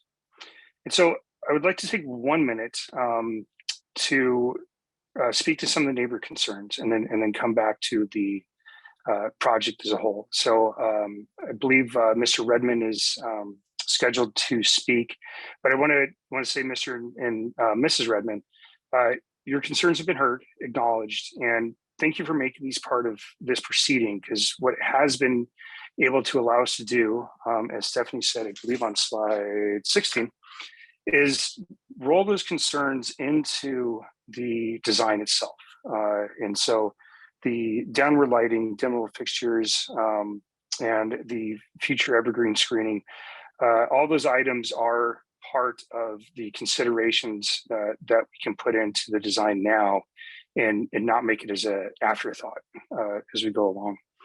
And those will also be carried into the construction phase. So as the construction phase goes along, particularly with the tree planting plan or the tree replacement plan, we can fine tune how those things work. So within slide 15, as Ms. Free said, we did very carefully look at what we could possibly do with the security fence requirement. And thank you. I think you quite succinctly described the outcome of that process and the feasibility of that precluded us from moving it any appreciable difference, length away from that property line.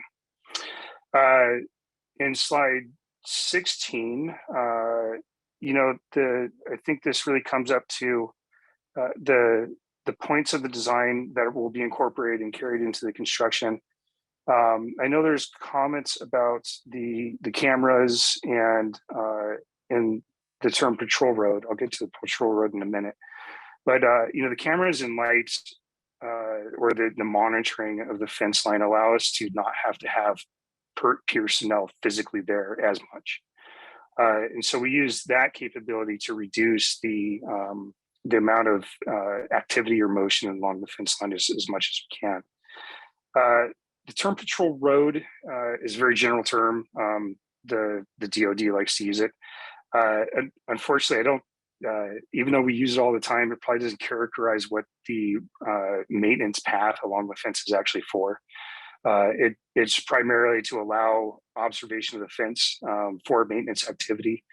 The concept of having personnel constantly roaming around, I think is certainly not the intent. And so that's why the maintenance path is really in place. The tree replacement plan, as we went through the evergreens and screenings, we saw the tree replacement plan, but I think that's one spot where we'll be able to, once we're on site, take and construction is complete, and bring back the areas of disturbance and replant. That's where we'll be able to fine tune those concepts. So finally, I just want to let you know that your concerns have been heard and acknowledged, and they've been incorporated in the design and will be thus are carried forward into construction, and we'll be able to address those as we go along. So for the other parts of the plan, I don't have much else to add. We've done a lot of work and a lot of collaborative development with the NCPC staff to figure out how we can meet both ends at the same time and create common value between both. One of the portions that we're working with Fairfax County on, and that might not be as clear in the tree replacement plan or the carbon offset of the solar panels for the tree removal. Yes, it does greatly and over so compensate for the carbon sequestration that acreage of trees would produce. But we'll also understand it's only part of it. And so our conversations and partnering with Fairfax County is to focus on the Atkinson Creek watershed and what can be done along the Atkinson watershed within Fort Belvoir, or above Fort Belvoir that is controlled by Fairfax County to increase or enhance the biodiversity or the water quality within that watershed. And then finally, I owe you a TMP still. I haven't forgot about it. It is on contract. If everything goes as planned, we plan to have the heavy work done within the transportation management plan in 2023. So we will come back to that at that time. And I think that's really all the comments. I just want to say thank you. I'm really excited for this project. I think it'll show what really can be done for the type of facility it is, but that it fits, that we can fit it within a natural landscape, and in many places treat the natural resources just as that as a resource that we can incorporate with the site as a whole. So with that, I'll stand by for any questions, but thank you again. Thank you so much, Dr. Bellamy. We appreciate you being here. And thank you, Ms. Free, and welcome back. Do commissioners have any questions for Ms. Free or Dr. Bellamy? You were very thorough, apparently. No, sorry, I did have a question. Oh, okay, Commissioner May, I didn't see that. Sorry. Yes. I'm slow to pull the trigger here. We saw images of the existing fence running through the woods, and I'm wondering, is that the same swath that you'll be going through? Will there be additional tree clearing for that, or just sort of cleaning up the scrub that is lying in that open swath? Yes, sir. Good question. So with the security fence within the additional acreage that we have accounted for within the offsets, there will likely be some additional clearing that will occur. The current maintenance path, I don't think quite meets the standard. And then along with the line of sight to make sure that the fence can be remotely monitored, there will be a little bit of additional clearing that happens. But with some wonderful input, we'll be able to replant, not with completely high maintenance. We'll be able to make it match the surrounding a bit more. But keeping in mind also that, how do we work with that evergreen screening and match that in also. So there will likely be some additional tree clearing, but we will continue to limit as much as we can once the construction phase starts and we know the actual best alignment, give or take feet here or there of the fence line. So how wide is that swath right now? I believe it's 10 to 15 feet is what it is right now. 10 to 15 feet, you're going to 20 or 30? Because I saw. So the fence line and the maintenance path is 10 feet. And then there's 10 feet on each side that is just not tall treed. And so that will be replanted in a manner that's a little bit more environmentally sustainable. All right, so now I'm still confused. So 10 feet, back up, fence, roadway. Help to have the slide back up. Or 10 feet, another 10 feet. So there's 10 feet in front of the fence, the fence line, a 10-foot maintenance path, and then a 10-foot replanted area. Yep. So what's the purpose of the extra 10 feet if you already have the maintenance path? So that's exactly it, that it keeps, you can see the issues with the current fence and the pieces that fall on it. And so it's the design standard that is required for that type of fence. So what the consideration that we are able to do is, instead of having low cut, very manicured hibiscus or some type of grass, that we're able to bring up a little bit higher grass lengths with work. Let me just cut you off. It's not about what you're planning for me. It's a matter of understanding what the buffer needs to be on either side, right? You need to have a tree-free area on both sides of the fence. And you have 10 feet on one side that is low plantings or whatever. And then you have 10 feet of path, and you have 10 feet of low plantings. So on one side, you've got 20 feet between any trees and the fence. And then on the other side, you've got 10 feet. And is that the standard? Yes. I'm having trouble with that logic. I mean, this is something that I think you can work out. Certainly if there's some reason why it could be reduced, then I'm sure that you'll be able to do that, because I'm sure you don't want to cut any more trees than you have to. But it just doesn't make any sense that you have to have 10 feet clear on one side, and the other side you have to have 20 feet clear. So anyway. No, and understood. And I agree with the fact that we, for two reasons. One, it's costly to clear trees, especially in this area, due to some of the constraints. And so, yes, we will reduce the tree clearing as much as possible for that, and for just the concept, that we want to make it as low impact as possible.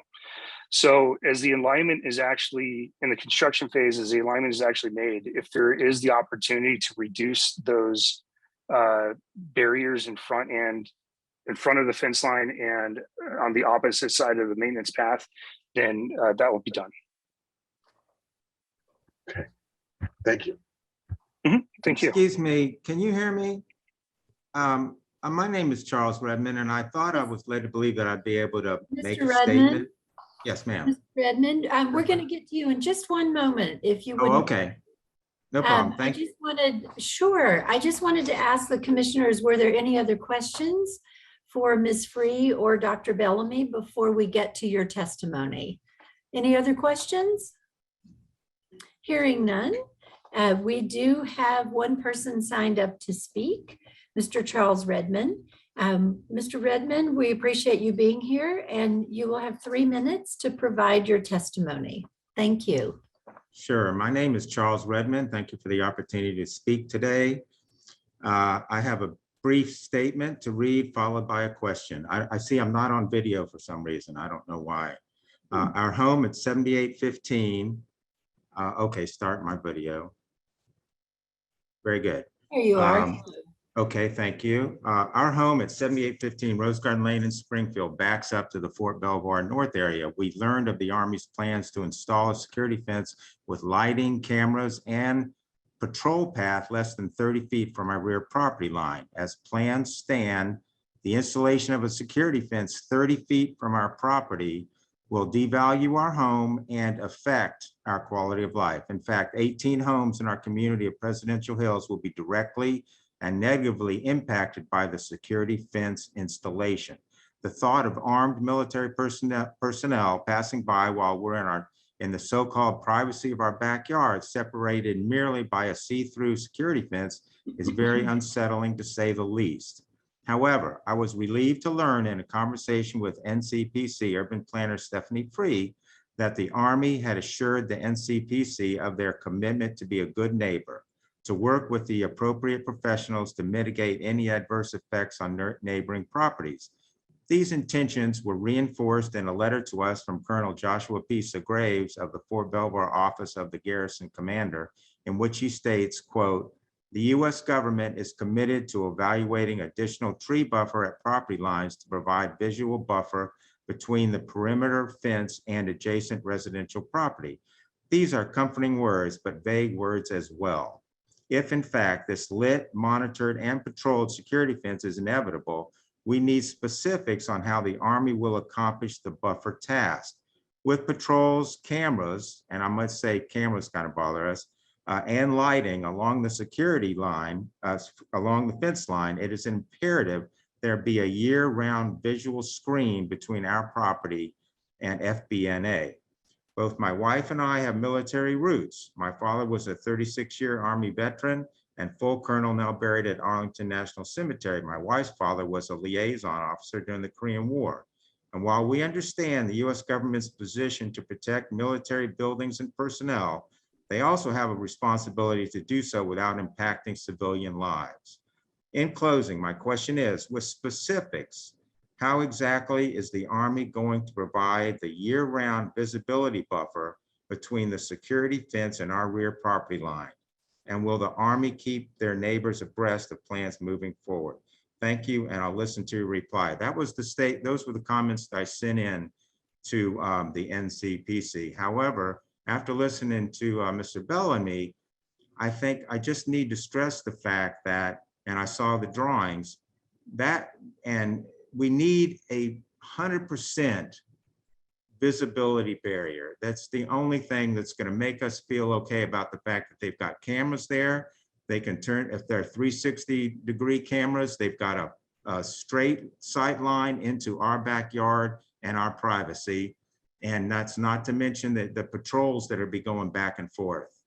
So that's my concerns. If Mr. Bellamy could give me a little more specifics about how that 100% visibility barrier can be accomplished, because it can't be accomplished with evergreen plantings because we've got deciduous, mature deciduous trees back there and that 30-foot buffer that has a tree canopy, and no Leland cypress or evergreen is going to live unless they cut down a bunch of trees, which we don't really want to do.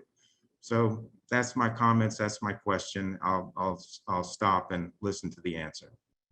Thank you, Mr. Redmond.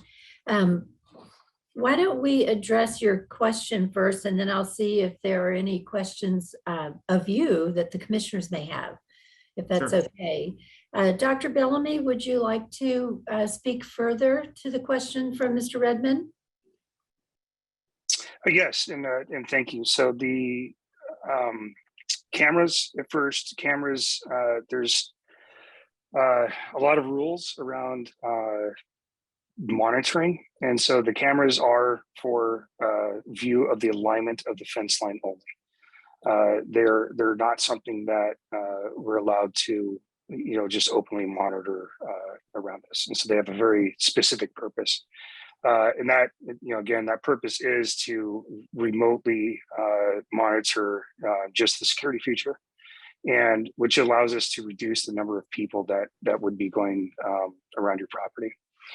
And so the second question is a little bit more difficult to answer. And I think there's one more of, how do we keep you apprised? So I will loop that in. And that's through the Army, through the garrison, and or the Corps of Engineers.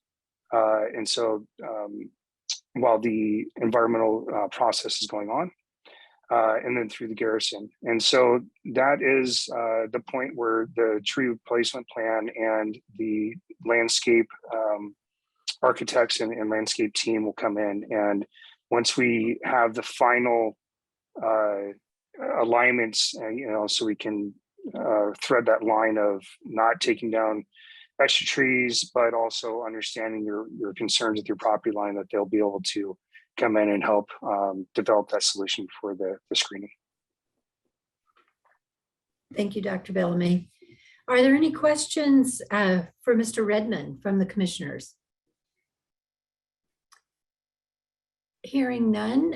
Thank you, Mr. Redmond. We really appreciate you being here. Can I make just one more quick comment?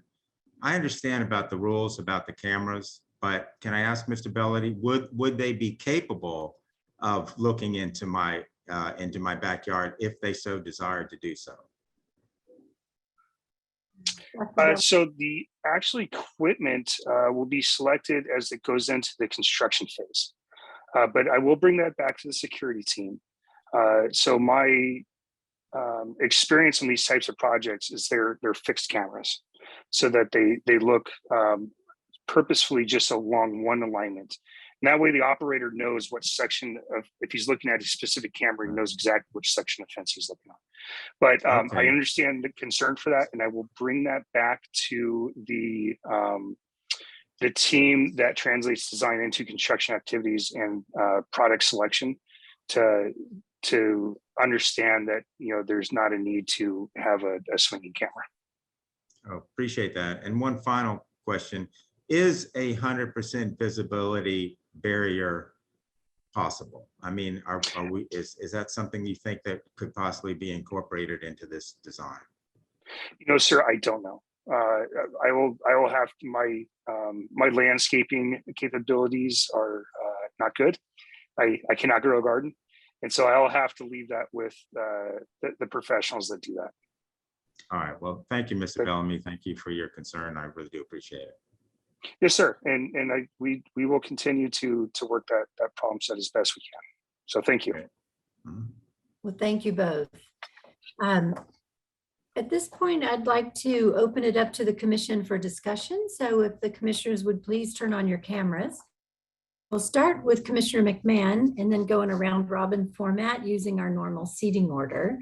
So please keep your webcams on during discussion. So Commissioner McMahon. Thank you. I understand completely the issues with the perimeter of the facility and what those would cause problems for the community around Fort Belvoir. The sound that Mr. Bellamy and the team has worked very hard to address the issue and the impacts, and we continue to come back to. I think the rest of it, they've made significant improvements on the plan from the first briefing to NCPC in terms of reducing the impact of the overall project and on the environment and compliance with issues we raised in areas of green transportation, green environmental issues there. So I have no other comments at this time. Thank you. Commissioner May. Yeah, so I appreciate the changes that have been made since the last review, which I can't remember exactly when that was, but and I appreciate the fact that we now have a drawing that shows meadow planting instead of grass surrounding the road leading up to it. I think that shows something different, and that they're going to keep the actual turf grass limited to areas where it's really necessary for operational or security reasons. I do still think that road is really super long, and I appreciate that there are grade reasons why that's necessary, or at least that's what we've been told. But I'm not totally convinced of that, because there's very little indication in the drawings that we see that it's actually truly necessary. And I would think that it would be in the best interest of the agency to build no more road than is absolutely essential.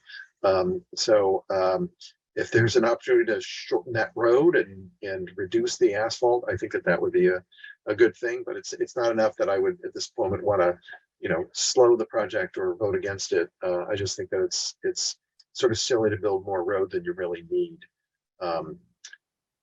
for functional reasons.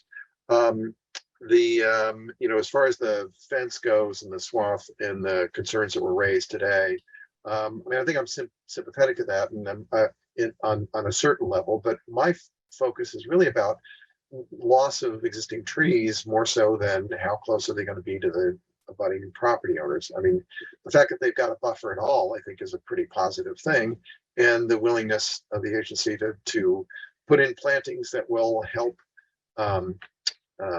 to to hide is wrong word, but help screen, I guess, the fence and any lighting. I think that's positive, and certainly we've seen indication from the agency they're willing to take those comments to heart and work on minimizing those impact. But for me, it's really about minimizing the tree clearing, and I'm still not clear on why it has to be 30 feet, not just 20 feet or maybe 22 feet or something like that. But again, I think this is in the best agency of the best interest of the agency to minimize that swath for all sorts of reasons. Keep it to what it the minimum that needs to be for safety and security. And so hopefully Mr. Bellamy and his colleagues will take that all to heart. And if you wind up cutting only 20-foot wide swath instead of a 30-foot wide swath, then that's great. Thank you, Commissioner May. Commissioner Argo. I think I'd like to just, I was going to bring up a couple of things, but they're similar enough to Commissioner May's, always thoughtful comments. I'd like to align myself with his, please. Thank you, ma'am. Commissioner Wright.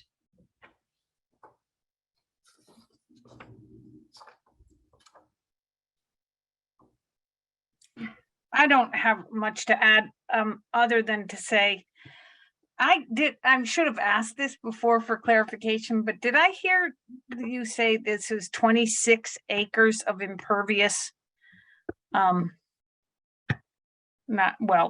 It's a combination of building and hardscape and the like. Is that correct?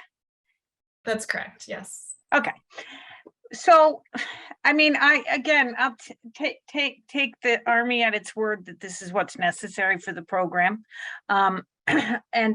And for 26 acres, it's pretty good. And you've done a lot of work to do all the right things, and that I'm not going to quibble about the 5 feet of the. I'll leave that to Mr. May. But yes, what he said, keep going as you get towards the finish line. Your disposition clearly is moving in the right direction. I don't know how you make something like this artful. It is what it is, right? So 26 acres of, wow, that's a lot. And for what it's worth, I actually really love these parking lots with the solar array on top of them. I was at IKEA the other day. They have it there now, which is kind of amazing, right? We did it at I think it's IRS New Carrollton. We have a big parking lot out there with it, and it's really actually it's not a bad place to park either. It's doing its job, but it I think keep going. I'm losing my thread here, so I'm gonna stop before I crash into something verbally. Thank you, Commissioner. And speaking of solar, let's go to Commissioner Dixon. Well, I'm not going to speak of solar. You all have for me. Thank you very much. Oh, you're not? Come on. No, I think we got the messages out there, and thank you very much for your effort. Bye for now. Well, people are listening. Commissioner Dixon. You've been a great advocate for solar. Commissioner Ginsburg. Commissioner Cozart. Just thank the staff for their work on this. And thank you for the presentation. Thank you so much. Well, in conclusion, I would also like to add my thanks for the work of the staff and Dr. Bellamy and your team, and continuing to make improvements to this project. I'm particularly impressed that renewable energy is a project goal and that it's integrated into the project design at such an early stage, as Commissioner Wright also noted. And I appreciate your commitment that you will continue to work with nearby neighbors to ensure that the impacts of the fence and the lighting are the absolute minimal impacts. Are there any further comments or questions from the commissioners? Hearing none, is there a motion to approve the preliminary and final site and building plan? So move. Thank you, Commissioner Dixon. Is there a second? I second. Thank you, Commissioner McMahon. Ms. Coster, can you please confirm the motion in the second and take the vote by roll call? Yes, I believe the motion was made by Commissioner Dixon and seconded by Commissioner McMahon. And with that, Commissioner Cozart? Yes. Commissioner McMahon? Yes. Commissioner May? Yes. Commissioner Argo? Yes. Chair White? Yes. Commissioner Wright? Yes. Commissioner Dixon? Yes. And I believe the rest of the commissioners are out.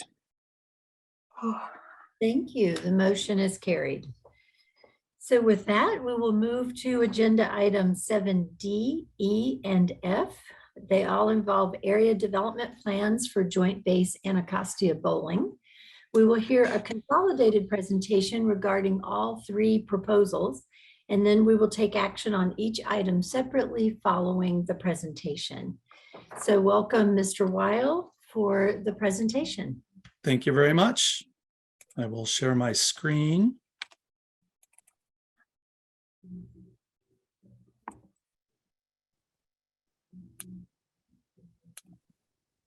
Okay, can you see the presentation and see me as well?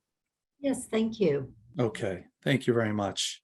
Good afternoon, Madam Chair White and members of the Commission. The United States Department of the Air Force has submitted 3 different district plans for our review here today. The Sentinels of the Capital District Plan is in for final review, and then we have 2 plans in for draft review and comment: the Housing and Community Support Plan and the Historic Anacostia District Plan. And I would like to note that we will be taking separate actions, again, one for each plan at the end of my combined presentation here during today's meeting.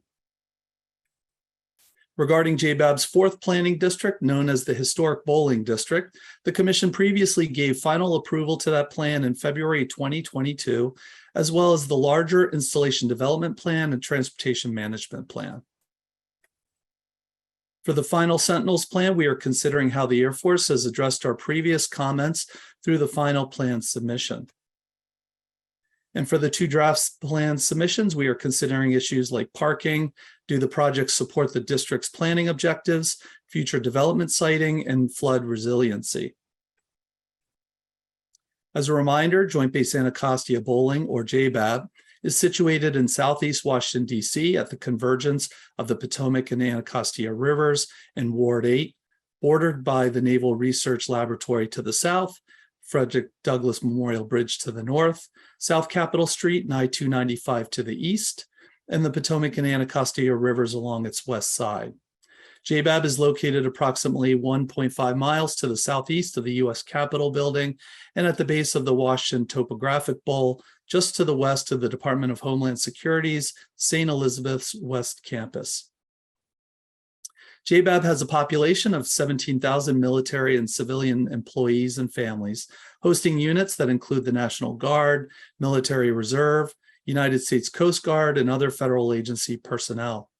Similar to a small city, the 966-acre installation has a wide range of land uses with approximately 1,000 privatized homes and a mix of other uses that include parks and open space, a commissary and base exchange, communications and air facilities, military barracks, child development centers, and administrative buildings. Here are some notable campus landmarks that include the JBAB Marina, Blanchard Barracks, the Base Exchange and Commissary, the Air Force Honor Guard campus, and the Defense Intelligence Agency headquarters building. And one other prominent feature includes the raised earthen levee seawall along JBAB's river shoreline. Originally constructed in 1939, the 1.5-mile raised levee offers panoramic views of Washington, D.C., East Potomac Park, and Reagan National Airport from a trail along its length. Here are the 3 planning districts under review today, superimposed over a graphic of JBAB's 28-mile internal roadway system. Their street network is comprised of primary, secondary, and tertiary roadways. And you will note that installation's primary north-south spine road, represented here as the thicker blue line, is named Chappie James Boulevard in the south and Defense Boulevard in the north. And the roadway accesses each planning district as well as JBAB's 3 operational gates, South Gate, Arnold Gate, and First Sterling Gate in the north.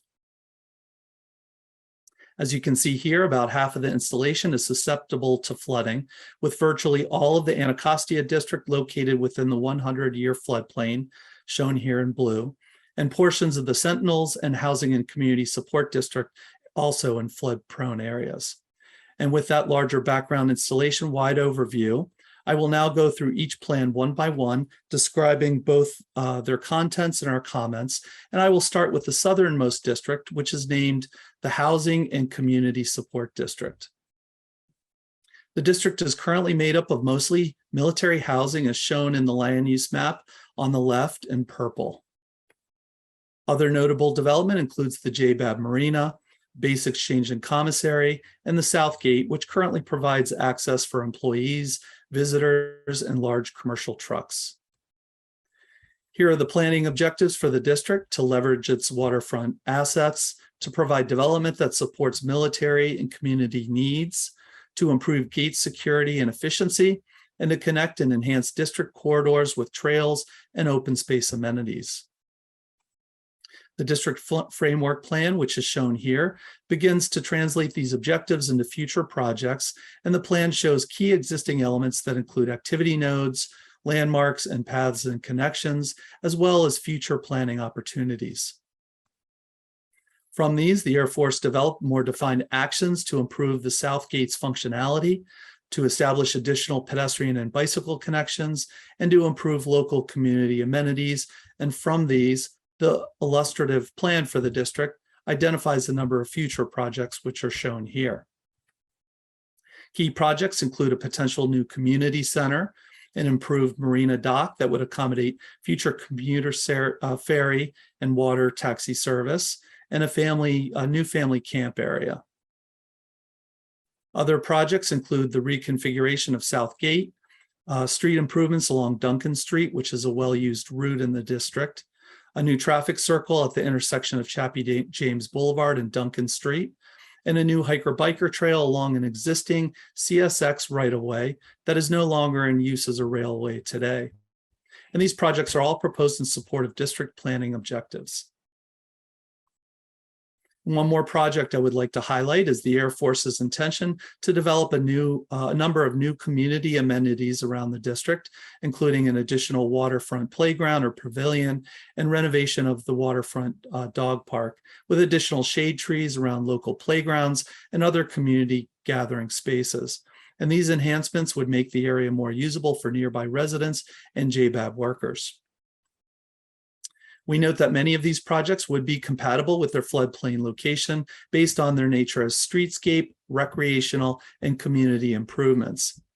However, we note that one project site identified for potential use as a new community center appears to be located within the district's 500-year floodplain. And so we recommend the Air Force plan and design any future development on the site per Executive Order 13690 to reduce the flood risk there. And we reflect these points in the final Executive Director's recommendation. In addition, we request early consultation with the Air Force and DDOT to study the proposed South Gate reconfiguration, which would better accommodate visitors, employees, and charter school drop-off traffic.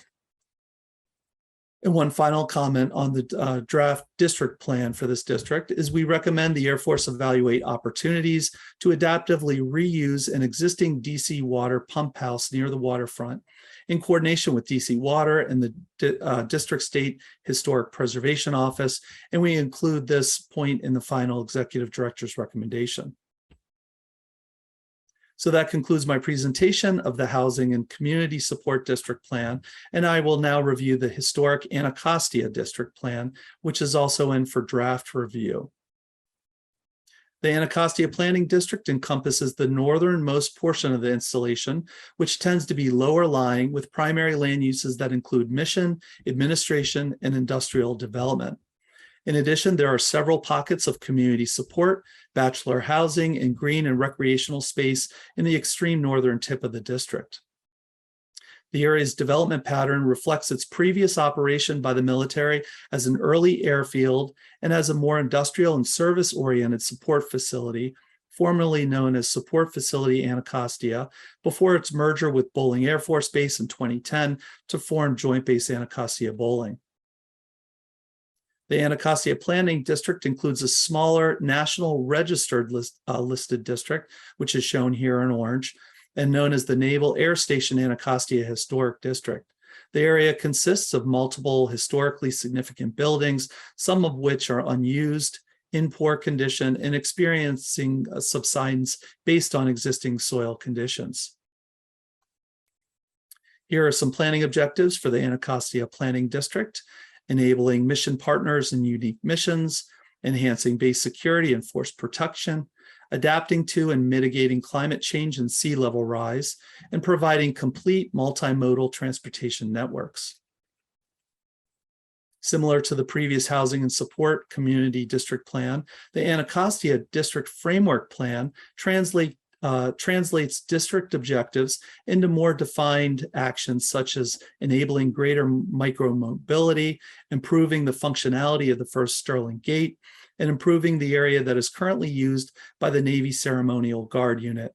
And from these, the Air Force has identified a number of future projects, which are shown here in the Anacostia Illustrative Development Plan before you.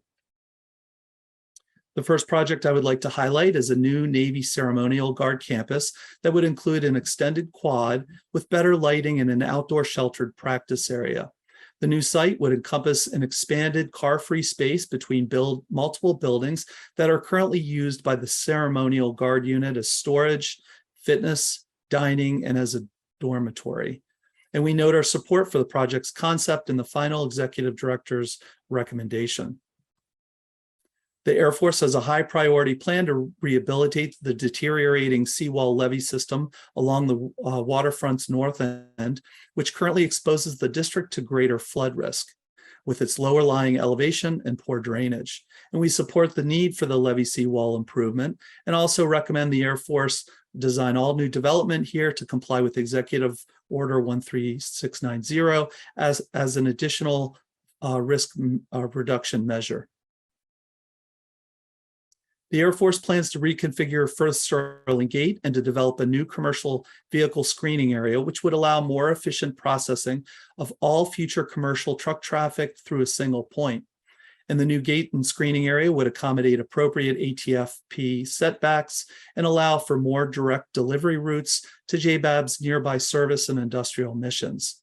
The new gate would also be designed to better accommodate transit and shuttle buses and to function as more of a transit hub for the installation, with its advantageous location closer to the Anacostia Metro Rail Station and to other downtown DC destinations. So as part of our comments on the draft Anacostia plan, similar to the future Southgate reconfiguration comment, we request early consultation with the Air Force and DDOT to better understand the reconfigured gate's future layout, potential alternative configurations, and design assumptions. The future Anacostia development plan shows the redevelopment of two of the district's major roadways, Mitchell Road and Defense Boulevard, to better accommodate pedestrian, bicycle, and transit travel with potential new street furniture and additional street trees. And these planning actions would help support several objectives that pertain to providing complete multimodal transportation networks in the district and connecting and enhancing corridors within the area.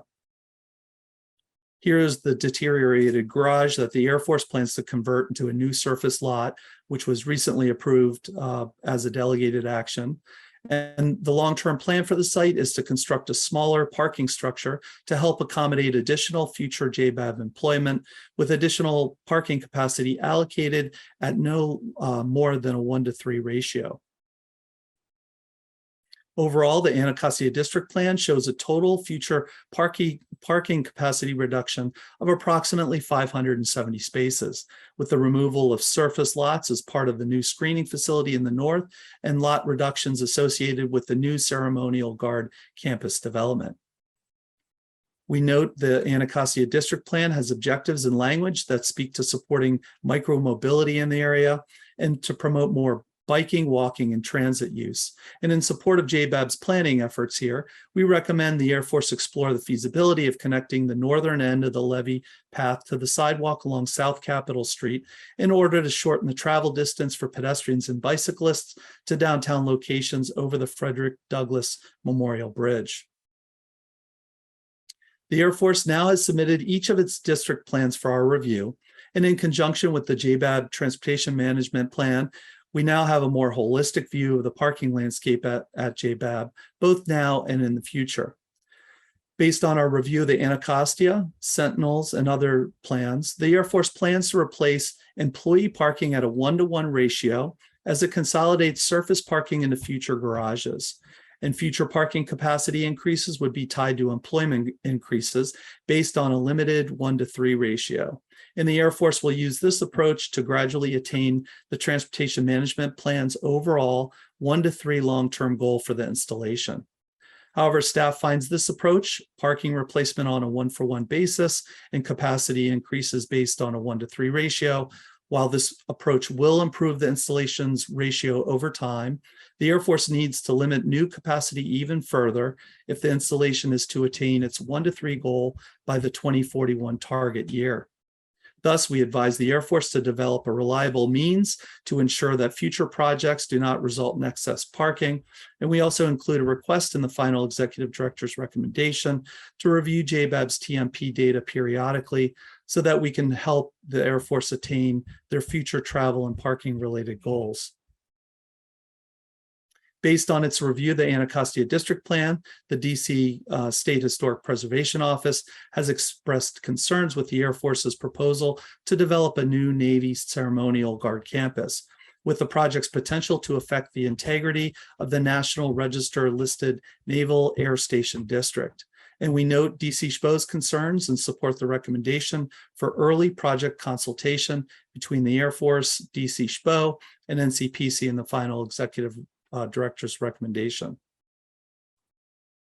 Finally, we have several requests for additional information in the final Anacostia District Plan, but we are particularly interested in the Air Force's ongoing efforts and future plans to develop additional renewable energy sites at JBAB.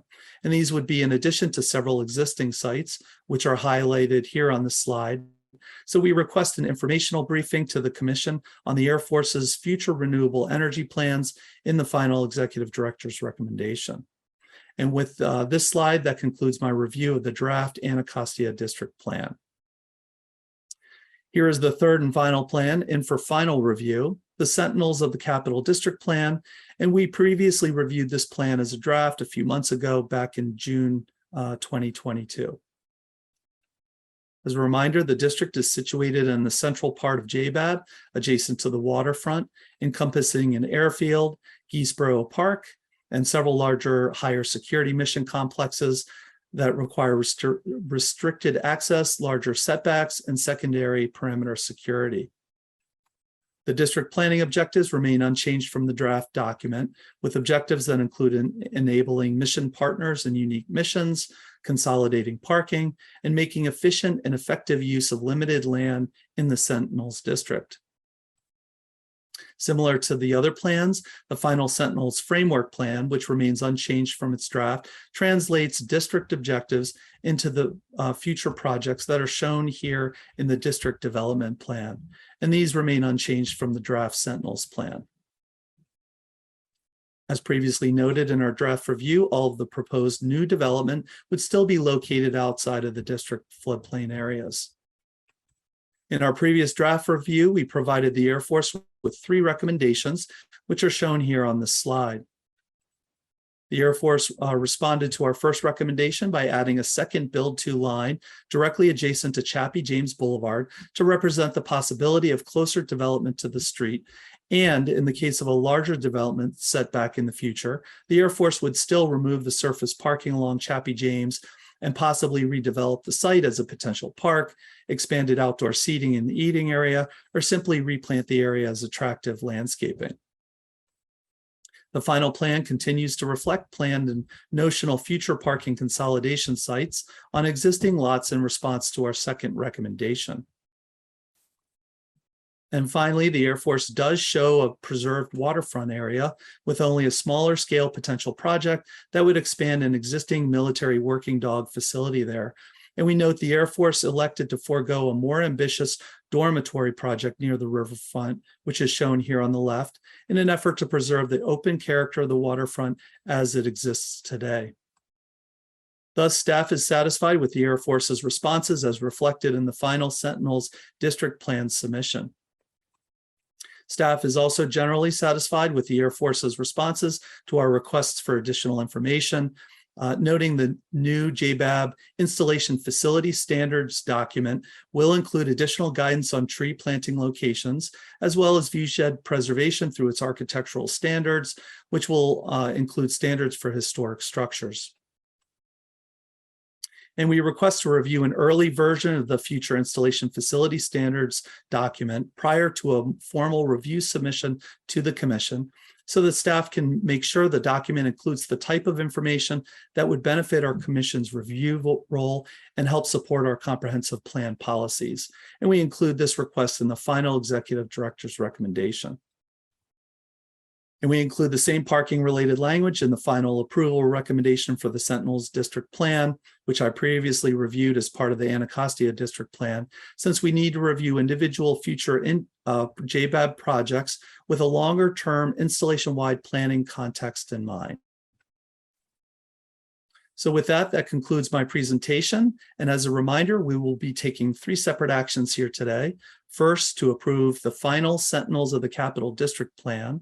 Second, to approve comments on the draft housing and community support district plan. And third, to approve comments on the historic Anacostia district plan. And each specific set of comments are laid out before you in our staff EDRs. And I have also described our comments through the course of my presentation. And one last note is that we have representatives here today from JBAB who are available to answer any questions by the commission. And I would now like to introduce Colonel Ryan Zeitler, who serves as the Vice Commander of the Air Force's 11th Wing. And he would like to make a statement on behalf of the installation when appropriate. And with that, that concludes my presentation. Thank you.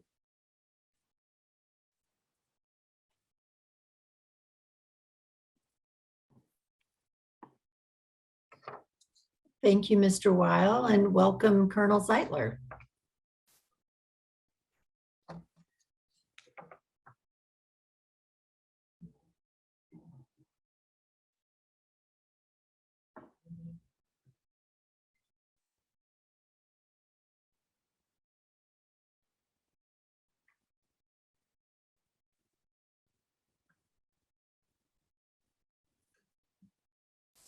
So we can't hear you yet, Colonel Zeitler. Can't see you either.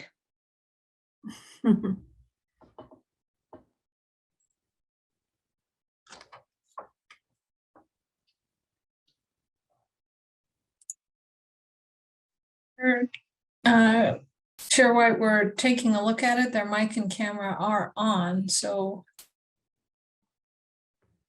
Yes, I do see the conference room there. Yep.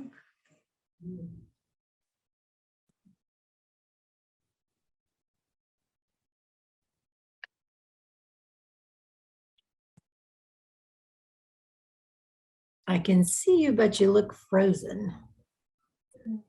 Can you see me and hear me now? I can Yeah. hear you. I think that was Commissioner Dixon. Yeah, I just got back in. Okay, I'm back. Thank you, Commissioner Dixon. So we're waiting to hear from Colonel Zeitler.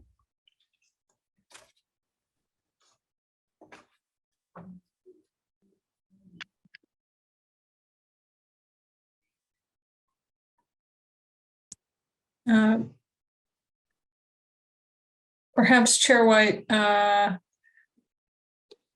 what we can do is I'll ask our IT team to maybe coordinate with them just a little bit. And if they think they've fixed this technical issue, then I'll pop back in and give them that opportunity.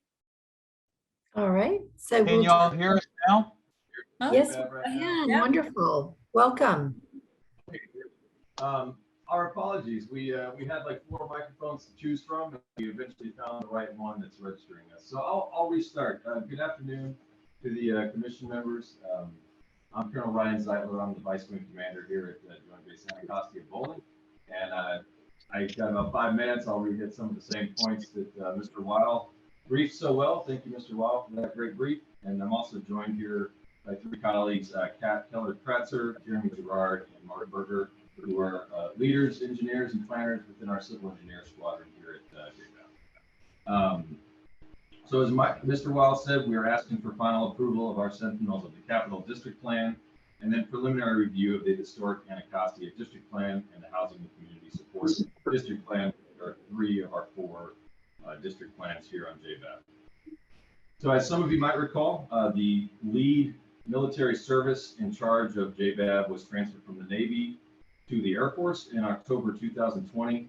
And since that day, we've been in what we call initial operational capability as we have built up from scratch the Air Force's 11th Wing, which is charged with the installation leadership for JBAB. As part of that process, we have been preparing several master planning documents, most of which Mr. Weil already mentioned. Our installation development plan, which was approved in February, our 4 district plans, one of which was the historic bowling district plan, was approved in February as well. The other 3 we're talking about today. Our transportation plan, and then our installation facility standard is under development, as well as our installation energy plan. And once we get the Air Force guidance, the climate resilient plan will be underway as well. In October 2022, so a month away, October 1st, we hit what we call final operational capability, which is essentially the 2-year mark of our existence, where we're supposed to be treated basically just like any other Air Force base or joint base in this case. Leading up to today's meeting, the 11th Wing, we circulated these 3 district plans among our 73 mission partners. And just for example, our mission partners include the Defense Intelligence Agency, the U.S. Coast Guard, Station Washington, White House Communications Agency. Those are just 3 examples of those 73 mission partners that are across the base, as well as Air Force leadership, 11th Wing leadership, and GSA. So we incorporated comments from NCPC, from GSA, and DHS into the final Sentinels of the Capital District Plan that we're seeking final approval for today. We've also maintained our ongoing relationships with the State Historical Preservation Office and the Department of Energy and the Environment with our 11th Civil Engineer Squadron Environmental Unit. And we've engaged with NCPC on a lot of other JBAB projects in the last 6 months, such as the Charter School Edition for DC Learn, or Learn DC rather, the landscaping plan for Defense Intelligence Agency, and the parking garage demolition, as well as various antenna projects, a few of which were discussed earlier today. So I'm going to just hit the 3 plans real quick. I'll go in the order that Mr. Weil briefed.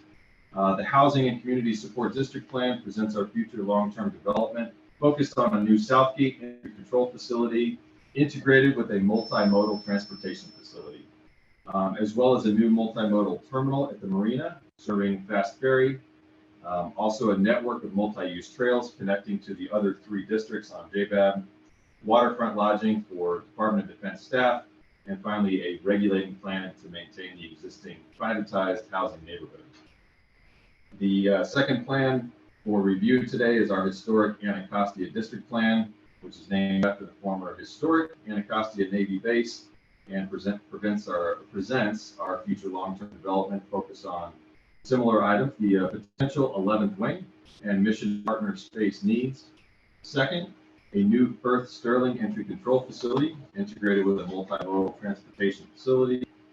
Third, a network of multi-use trails connecting to the other 3 JBAP districts and South Capitol Street Trail.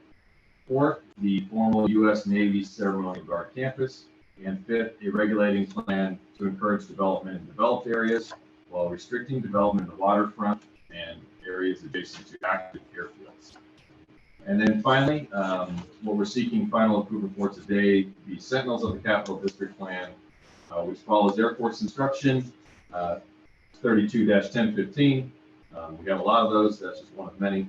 And that presents our future long-term development focused again on potential mission partner space needs, multimodal transportation improvements, multi-use trails, a new transit hub, consolidating parking by constructing a new 3-level parking structure to replace several existing surface lots. And again, adhering to that regulating plan to encourage development in existing parking lots and open space, and again, restrict waterfront and recreational development. So all of these documents, they're housed on our Air Force Comprehensive Planning Platform, where we can continue to manage them dynamically. The installation facility standards, which we referenced briefly earlier, it is still under development. It will ultimately house the installation standards, and it will replace the existing installation appearance plan. And this specifically addressed comments from NCPC, and the IFS will include architectural, site planning, and roadway cross-section guidance, as well as tree canopy priority plan. That'll be brought for NCPC review as soon as we can obtain a current concurrence with our 73 mission partners, the Air Force architect, Air Force leadership, and the wing commander here, the base commander at JBAB. I did want to mention something. Oh, Kat, you had mentioned something about the solar panels for. So the plan for the solar panels that was brought up briefly by Mr. Weil, that'll live in the installation facility standards. And then our last comment, we plan to continue to engage with Ward 8 and continue our active coordination role with the 11th Wing, with DHS and GSA, as well as our partners at the State Historical Preservation Office, the Department of Energy and the Environment, and the Department of Transportation, or DDOT, as we begin a number of NEPA actions and to upgrade our gates and implement mission partner MILCON projects. So with that, that's the end of our comments. Thanks for the opportunity, and look forward to the questions and discussion for these 3 district plans. Thank you so much, Colonel Zeitler and Mr. Weil. So do commissioners have any questions for the Colonel or for Mr. Weil? I have some, Madam Chair. Thank you, Commissioner Dixon. First of all, I'm always excited about things happening on bowling, JABA, Joint Base. As a kid, I used to try to sneak in there so I could use the indoor basketball court, but now I got privileges as an 06 myself. I can get in when I kind of want to. But but I want to know about is, you mentioned it, I'm sure it's happening, the coordination with the 11th Street Bridge on the Anacostia side, Anacostia River side of the east. Is that going on? I guess there is that ongoing, because they're doing a lot of wonderful things there. And I don't know whether the trucks coming into the First Sterling entrance will be unsightly or will be necessary, but fit right in. I hope they do. Another point, and I'll kind of run through them and let you all speak if you can remember what I mentioned worthwhile. I'm very excited about your solar panels. You know that. That's one of my things, kind of. But I want to be sure, I want to ask really the question, whether you're looking at solar panels to accommodate the vehicles and other things, or are you looking at them from adding to the grid broader than just taking care of needs of the buildings around and cars? I'm curious about that. So I think that may run it. And I remember that facility when the planes were landing there. So that kind of dates me, I guess. Thank you. I'll turn it over to you now. Thank you.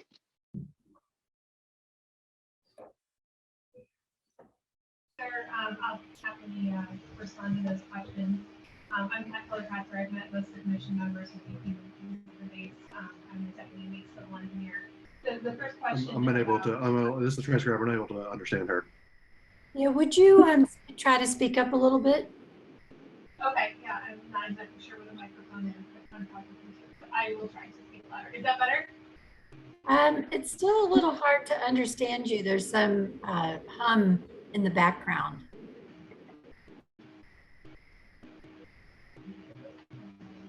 Can you hear me here? Yes, I can. Is that? That's much better. We gotta get closer to that. I'll move down to this one. You won't be able to see me, so you can hear me. So Kat Keller-Kratzer, deputy civil engineer, and I'll answer those questions for Commissioner Dixon. So to start off with the first Sterling Gate and that reconfiguration and how it interacts. So we're being very sensitive with that design to make sure that we can accommodate multi-modes of transportation. We're aware that, you know, moving truck traffic down South Capitol Street is definitely going to have an impact on our neighbors as well as DDOT in particular. And we're at the very early stages of that, particularly since DDOT has spent a good deal of time and effort reconfiguring that roadway, those traffic ovals, and everything going over to the new bridge. So we'll continue to look at that. We're excited to be able to tie into the South Capitol Street Trail there, to be able to give our residents and commuters a different option to be able to get on and off the installation in a safe manner. As for the solar panels, the Air Force has what's called a power purchase agreement. So the existing panels we have on the base actually do help us buy down our electric bill. So we essentially lease space, and it shares back the cost that way. So it is very much in our benefit to buy down those utility bills over time. We're not just doing them for shade. It is a nice bonus, but as we're looking at our facilities that are existing, as well as future buildings and parking areas, we are looking to try to reduce that electric bill overall with solar energy. Okay, I appreciate it very much. Also, I will mention I'm moving to another kick which you have nothing to do with, but as long as we keep fossil fuel driving cars, charging cars and giving us electricity, we back in the same situation. So we all know we got to move toward. I don't think you can do anything about that. The one thing we can do is start looking at hydrogen powered cars and not electric powered cars, where we don't have that issue. But I'm drifting out of my place right now. Thank you for your time. Thank you, Commissioner. So, Commissioner just to Kozma. mention, Sorry. Just want to mention, I know it's not part of the plan, but we've actually been tagged as one of the pilot installations to look at electrical vehicle charging stations. So we're working with that right now to try to see. It's for the government vehicles, obviously, not for our government fleet. But GSA does have a mandate to start rolling a lot of those vehicles over up to electric, and we're very much trying to incorporate that here. Great, thank you. Commissioner Cozart. Yes, I appreciate the presentation. I wanted to get a little bit of understanding on a couple things related to the historic Anacostia District Plan. I'm wondering, given kind of the State Historic Preservation Officer's concerns related to specifically proposed demolition for Building 91, the plane hangar, and Building 93, the bachelor's officers' quarters.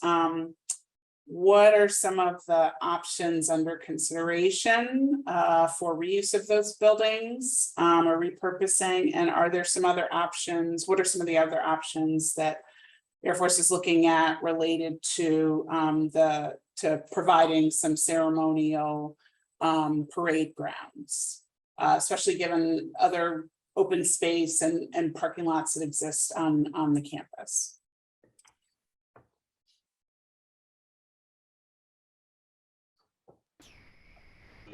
Hello, my name is Jeremy Gerard. I'm the engineering flight chief for 11th Civil Engineer Squadron and for the base.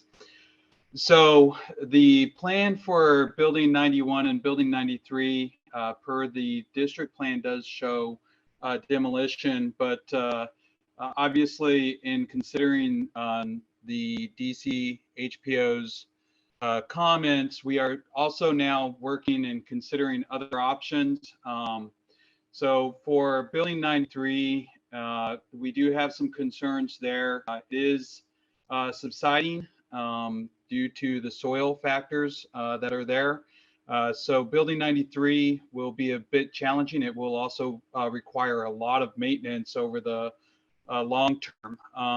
Now 91 is a little bit different. The hangar itself, not the slab on grade, but the hangar itself is built on piers, and so that one should have some opportunity that we will be considering internally in how it fits into the district plan. And so we have some ideas there to try to meet HPO's concerns, but also try to meet NCPC's idea, or not ideas, but concerns about more open and green space, as well as our internal requirements. So we're trying to balance all of that out.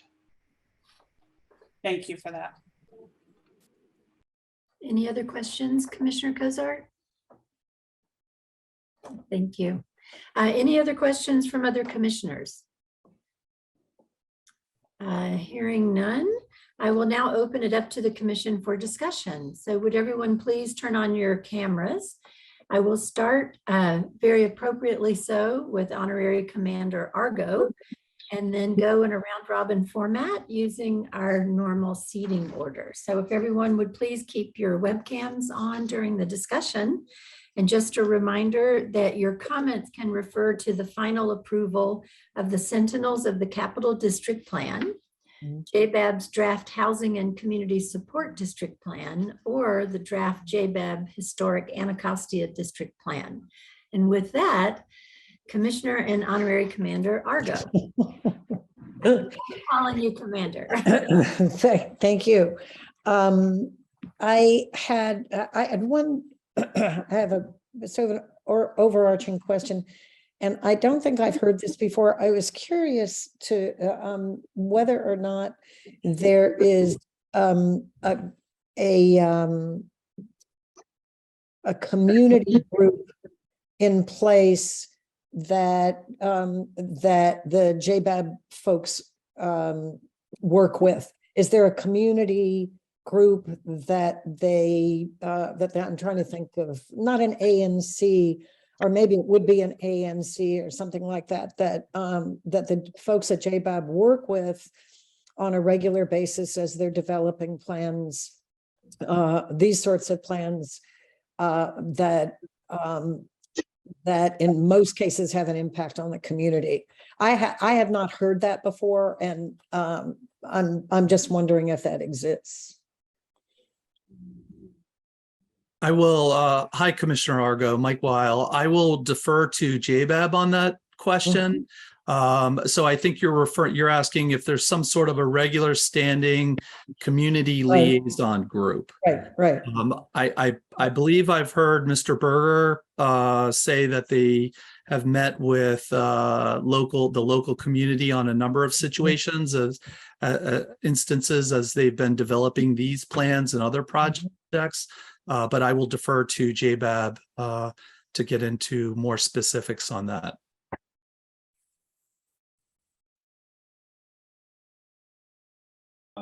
Thanks, Mrs. Argo, for the question. I'm familiar with something that we call an area neighborhood council. That does help us to, integrate with Ward 8 and our neighbors. I would have to look into a little more specifics on how frequently it meets, how effective, the feedback is from those sessions. I haven't personally been to one, and I'll ask if my colleagues have anything to add, but I know it exists. Just not sure how robust or healthy it is, and getting feedback from the community. Yeah, I just go ahead. Your Mark Berger's got one inject for you. Can you hear me if I speak from here? Yes, I can hear you.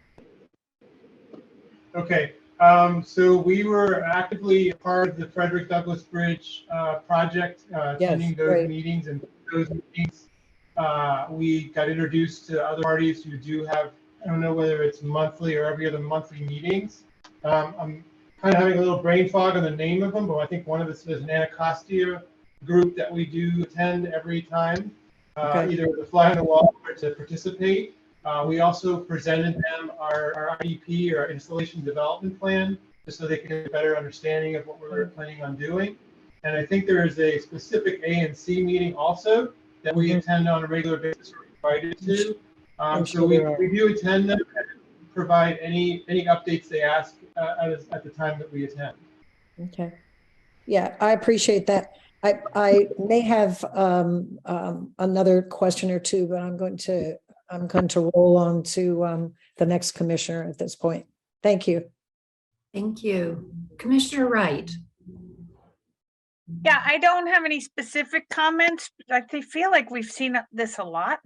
Yeah, exactly. The various components, other than to say, it's true that we are working hard on fleet electrification, and I would encourage JBAB to continue to be in close collaboration and communication with DHS and your other neighbors. We're trying to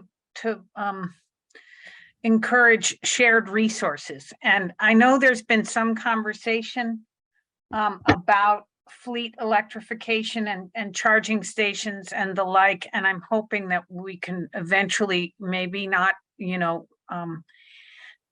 tomorrow, but soon, work something out. Whether it's because this would JBAB has more room, frankly, than St. Elizabeth's does for charging stations, but proximity gets the kiss, right? And I hope that we can work out some kind of deal where there's shared resources, whether it's fleet electrification or shuttle. I know it's complicated, but most things worth doing are. And GSA is really not in the middle of it, but I would encourage continued conversations with DHS. Thank you, Commissioner Wright. Commissioner Dixon.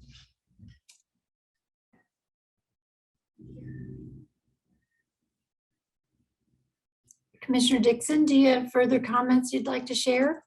No, I just thank you. I appreciate it. I don't like to agree with what's been said about the work that's being done, and happy about the solar. And I want to make the point again, I'm starting a new theme here. As long as we're generating solar energy, or as long as we're generating electric car services, and we don't have but fossil fuel providing it, we're right back where we started. And I do hope that people will begin to think about the hydrogen fuel. It's not Tesla is already beginning to do that, develop hydrogen powered vehicles, which gets rid of all the fossil stuff. And I think we got to go down the right track here in technology, even though electric is a good start. Thank you. Bye-bye. Thank you. Commissioner Cozart. Just want to thank the NCPC staff for their work on this and presentation, and thanks to the team at Joint Base Anacostia-Bolling for joining us and responding to our questions today as well. Thank you. Commissioner McMahon. Yes, thank you. Thanks everybody, especially to both JBAB and to the staff for combining these three packages in one concise presentation to give us a good picture of what's going on. Saved us a lot of time and helps link it all together. Other than that, because of the details and the other comments, I have nothing further to add. Thanks. Thank you. Commissioner May. Sure. Yeah, I've got a couple things to say. First of all, I have a question for Commissioner Dixon about his, since he can go on base now because he has privileges, does that mean he goes in to the indoor basketball court to play? Well, I haven't done that recently, Peter, I'm sorry to say. I could easily picture you being out there. So anyway, I will say a few things. first of all, I think one of the things that's most remarkable about getting to this stage and seeing so much information, well, it's two things. One is it's a lot of information and it's a lot of work, and kudos to Mr. Weil for digesting it all and bringing it all down to something that's understandable for all of us. But also knowing that, you know, what we're seeing is just a snippet of the work that he's doing. So, you know, he and others on staff, I'm sure, are working very hard to help this plan, you know, come to a better result, and I do appreciate that. The second thing that I would say is that, you know, the whole nature of the relationship between NCPC and Joint Base Anacostia-Bolling has evolved so much over my years on the commission, and it has improved, I think, very significantly. And I really appreciate, you know, the current leadership and the recent past leadership in making the changes that were necessary to sort of think about planning this base in a way that really aligns with the kinds of objectives that NCPC lays out for federal agencies, including DoD agencies. And that's not always been the case. And I know it can be a struggle given, you know, changes in leadership over time and things like that. But it is very, very important, and I have witnessed how much it has evolved and how much it has improved. And I really do appreciate that, because the last thing we want is to have, you know, contentious meetings and having to push back hard on agencies that are not holding up their end of the bargain when it comes to intelligent planning in the Washington area. I will say also that there are aspects, I mean, I think that the particulars of the plan, the way it has been laid out, is fine, because these, you know, we are just talking about planning at this point, as opposed to specific development projects. And I think it lays out very important aspirations. They're not as clearly enunciated as maybe I would like, because I would like to lead with, you know, the aspects of renewable energy and planting trees and making a better pedestrian environment and reducing vehicles and things like that, and put that, you know, really at the headline of a plan like this. But, you know, we have to pack so much into the plans that the sort of the aspirations get lost in all of the words. But I do see clear messages here, which are those same themes. It's renewable energy, it's more trees, better pedestrian experience, better bicycle experience. And I really think that and of course, less cars and electrically charged or hydrogen powered cars, all of that. I mean, I think these are all, you know, good aspirations. And I think that what we're seeing here really can be the floor. It doesn't need to be the ceiling. And the way this site appears 20 or 30 years from now can be dramatically different because of the plans that are laid out today. And I think that it should be. And I'm feeling good that it will be. And I am looking forward to riding the bike path across the South Capitol Street Bridge and along the waterfront, if that happen. And that's it. Thank you. Thank you, Commissioner May. Well, I too would like to give my thanks to staff and to the team for working so collaboratively on this. We really appreciate the planning work that's being done at this installation. And I personally look forward to seeing more of the details related to renewable energy, sustainability, and landscaping with the submission of the installation facility standards document. And as we all saw here today, Department of Defense installation planners are being very proactive in terms of sustainability. And I just want to encourage you to keep going. This is really great work, and we're appreciative of improvements of the plan over time, as Commissioner May was just saying. I also appreciate the effort to recapture space from surface parking to create the new quad. I think that will make a huge difference in how people will experience the place. So thank you again. And if there are no further questions or comments, I'd like to take an individual action on the three proposals before us. Is there a motion to approve the final sentinels of the capital plan for JBAB?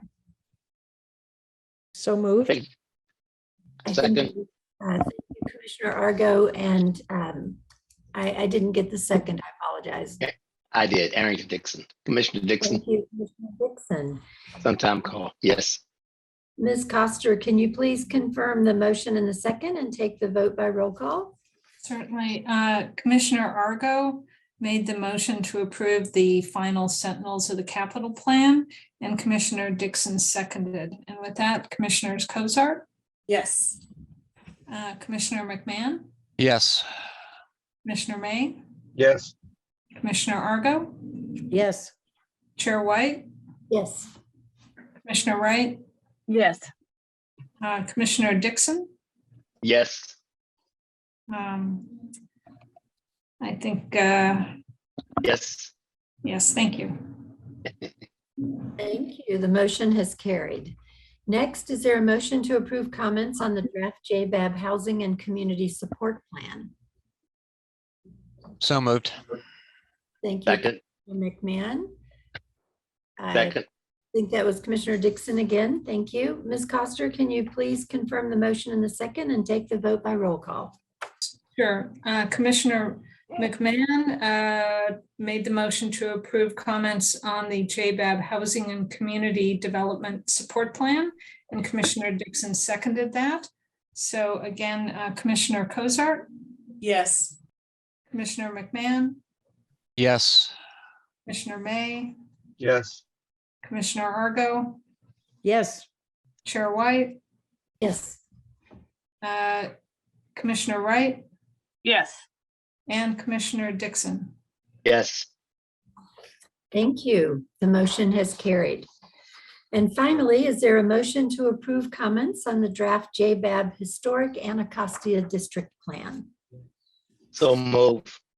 Thank you, Commissioner Dixon. Is there a second? I'll second. Commissioner Argo seconded. Ms. Coster, can you please confirm the motion in the second and take the vote by roll call? Sure. This was a motion made by Commissioner Dixon to approve comments on the draft Historic Anacostia District Plan for JBAB, and Commissioner Argo seconded. Commissioner Cozart, Yes. Commissioner McMahon, Yes. thank you. Commissioner May, Yes. Commissioner Argo, Yes. Chair White, Yes. Commissioner Wright, Yes. and Commissioner Dixon. Yes. Thank you. The motion has carried. So thank you all again. And now we will move to the last item on our agenda. It's an information presentation on the new Smithsonian Museum Site Evaluation Study. And we will be hearing from Mr. Fliss. Thank you, Chair White. Good afternoon, commissioners. Hopefully you can see my screen.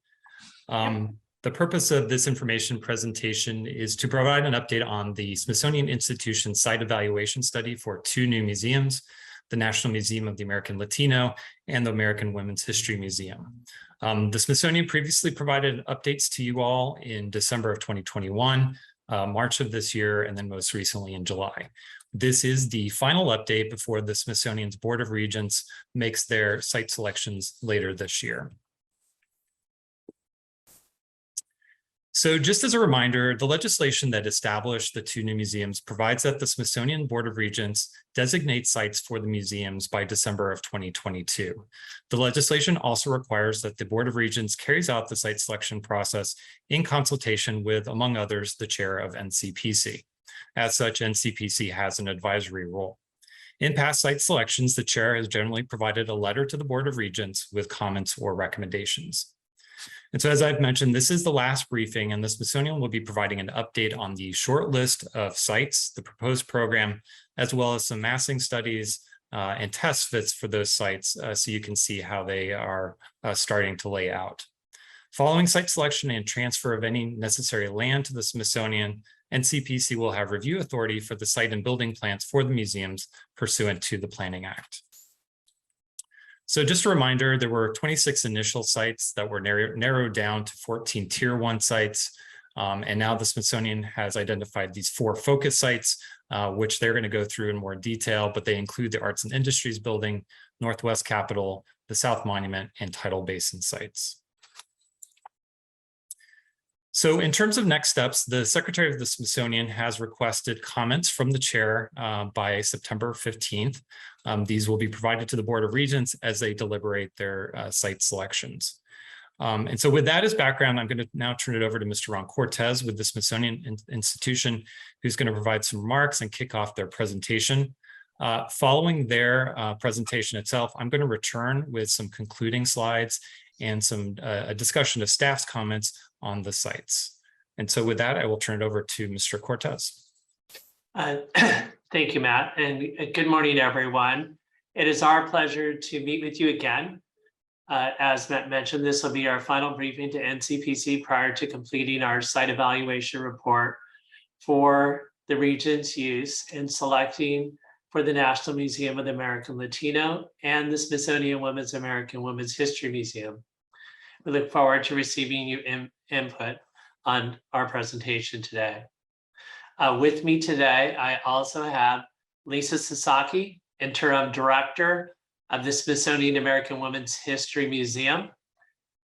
And I have Jorge Zamanillo, Director of the National Museum of the American Latino. Next slide. Our agenda today includes a quick recap of our previous briefings and presentation of additional site analysis work completed in the past few months to study the most promising sites in greater detail. Next slide. The following slides summarize our previous briefings. Next slide. We have presented to NCPC 3 times since last November, to explain the scope of the study and to provide updates on our progress, including the development of a planning level space program, outreach activities, and analysis of the sites and the existing buildings. Next slide. In response to NCPC feedback dated on July 25th, we wanted to just clarify that no sites have been removed from consideration, and that we are currently directing our resources to the 4 focus sites to include more detailed massing and program test studies, which we will share with you today, reflecting the primacy of the National Mall location. Next slide. The enactment of the legislation of December 2020 has informed our study, including its requirements for consultation with external parties, criteria for selecting, and timeframe of 2 years.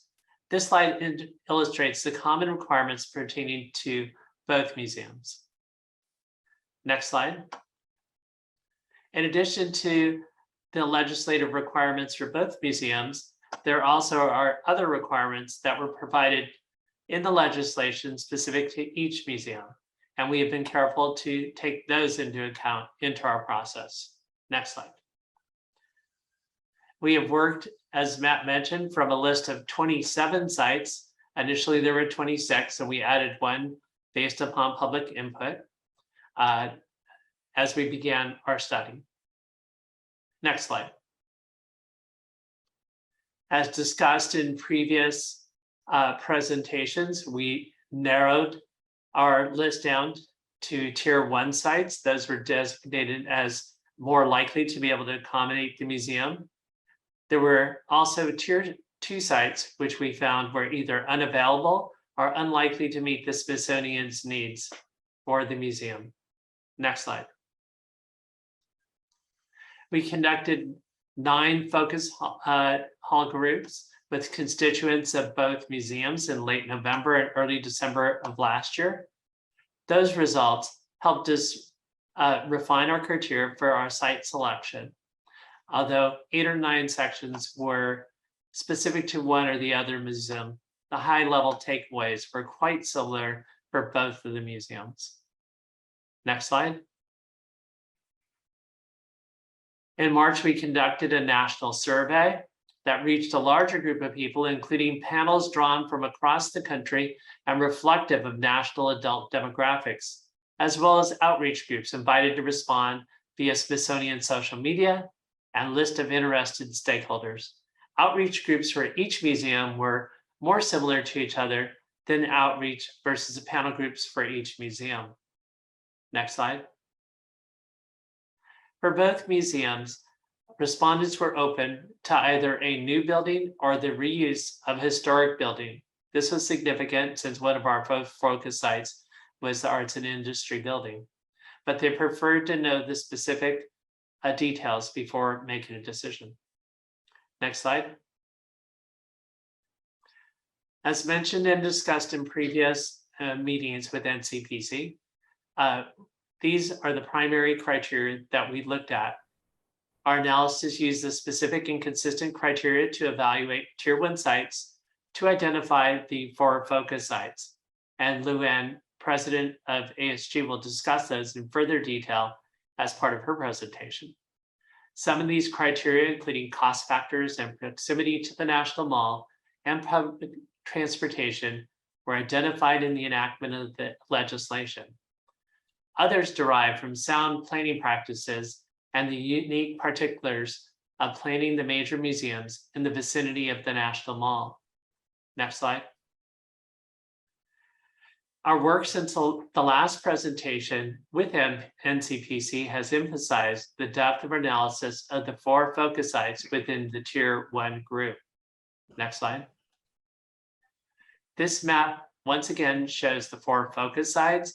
These include 3 of the 4 sites identified for consideration in the enactment legislation: the Arts and Industry building, the South Monument site, the North Capitol site. A 4th site, the Tidal Basin, as mentioned previously, was brought forward by a member of the public and added for consideration last spring. These 4 sites best satisfy the selection for criteria.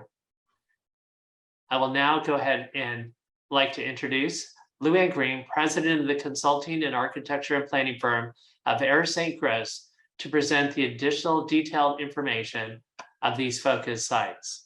Luann. Great. Thanks, Ron. Can you hear me okay? Yes. Great. Wonderful. Well, good afternoon, everyone. We can go to the next slide. Or no, you've already got it, I think. Our objective for this stage of the planning process is to assess the capacity of the sites to accommodate a museum of sufficient size, function, and flexibility. This is a planning study, not a design proposal in any way. Planning considerations include issues such as the urban context, environmental conditions, views, massing, height, functionality, and program orientation or organization. Next slide. The sites were tested against a preliminary set of working program guidelines. This framework allowed us to generate site planning strategies and massing diagrams for how a museum might fit on each site. Next slide. We're going to start with AIB, or Arts and Industries building, frequently referred to as AIB. This is an amazing building with a premier site right on the mall, immediately adjacent to the castle. Today, it has a main floor and mezzanine with wonderful double height spaces and tons of natural light. It has a very large footprint that fills its site. Next slide. Because the existing building fills the site, and because the amount of existing space that can be made environmentally suitable for museum collections is limited, we are looking at expanding the building by adding 2 basements. The lowest basement would be non-public support space. And the first basement, just under the main floor, would focus on public collection space with precision environmental controls, the type of space that is very limited above in the existing building. So the next slide. This is a diagram of how we could go straight down below the existing building with 2 basements. Next slide. In addition to the basements directly under the existing building, we also looked at an option of expanding the footprint of the basements to the west to gain additional space. If you go to the next slide, on the upper drawing, I think you can see that expansion to the west just stepping out of the footprint of the AIB. Next slide.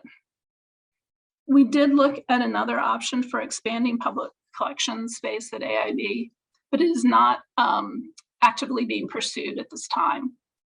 Next slide. We looked at an expansion of the basements to the north, under Jefferson Drive, and a portion of the Elm Tree panel in the reserve. Next slide. Because the grade of the site drops to the north, this expansion would need to be even lower than the basements directly under the existing building. And again, this option is not actively being pursued at this time. So next, perfect. The second focus site is the South Monument. It is in the reserve southeast of the Washington Monument. This site is the twin of the National Museum of African American History and Culture to the north, marking the western end of where the mall meets the monument grounds. And we're looking at two options at South Monument. So next slide. In both options, the development site is constrained above ground by a significant setback from the mall. While the setback can be seen as an advantage in that it creates an opportunity for outdoor space, it limits the building footprint above grade and decreases the space efficiency overall, so it's growing taller and skinnier. And like the African American History and Culture Museum, we have looked at a basement level that extends below the setback and fills the site. Next slide. So in option one, the massing is 5 stories above grade and 1 basement below grade. We can go into the next slide. Option 2 takes the same strategy on site development and massing above ground, but looks at additional space below grade, actually up to 4 basement levels, which is very similar to National Museum of African American History and Culture. If we go to the next slide, I think we can see option 2 with the massing 5 stories above, up to 4 basements below. Next slide. Because the above grade massing is the same for both option 1 and option 2, this is the view of the site from the mall for both options. So you just see that rough massing, not a design proposal, but just a rough massing of the height and footprint and how that would sit on the site. Our third site, we can go forward, is at the tidal basin. This is the site that was added during the process. Unlike other focus sites, this site has not been considered in previous museum site selection processes. The site is bounded by a triangle of roads with a rugby field at its center and trees along the perimeter. It is immediately west of the United States Holocaust Memorial Museum. And we go to the next slide. The site is large enough to meet the test program. The triangular massing echoes the triangular shape of the site, with 5 floors above ground and 1 below. The exterior space around the building is large in area, but not consolidated because it's wrapping around the edges of that triangle, as opposed to some of the other opportunities where there's more consolidated outdoor space for the program. And I think if we go to the next slide, we can look at the sections of that. You can see its relationship to the Holocaust Memorial Museum. And next slide is a view from Independence Avenue and Raoul Wallenberg Place. And again, you just see the overall height and massing, not a design. Great. Then the fourth focus site is the Northwest Capitol site. This is a large site east of the National Gallery's East Building and just below the foot of Capitol Hill. Next slide. In fact, the massing and form are very similar to that of the East Building. We explored a massing with 5 stories above ground and 1 partial basement below. The western side of the site is above the I-395 tunnel, which creates a large building setback and limits site development. But it offers a great opportunity for outdoor space above the tunnel. Security, due to the close proximity to the Capitol, may pose restrictions on design or operations. If we go to the next slide, you can see the section 3. So you see the Capitol up on the left and the slope of Capitol Hill. The height is very similar to the Rayburn House Office Building, the Humphrey Building, the National Gallery East Building, and the National Museum of the American Indian. And then if we go forward, this is the view from Pennsylvania Avenue and 4th Street Northwest. Again, just the massing, no design. So that was a high-level overview of the 4 focus sites.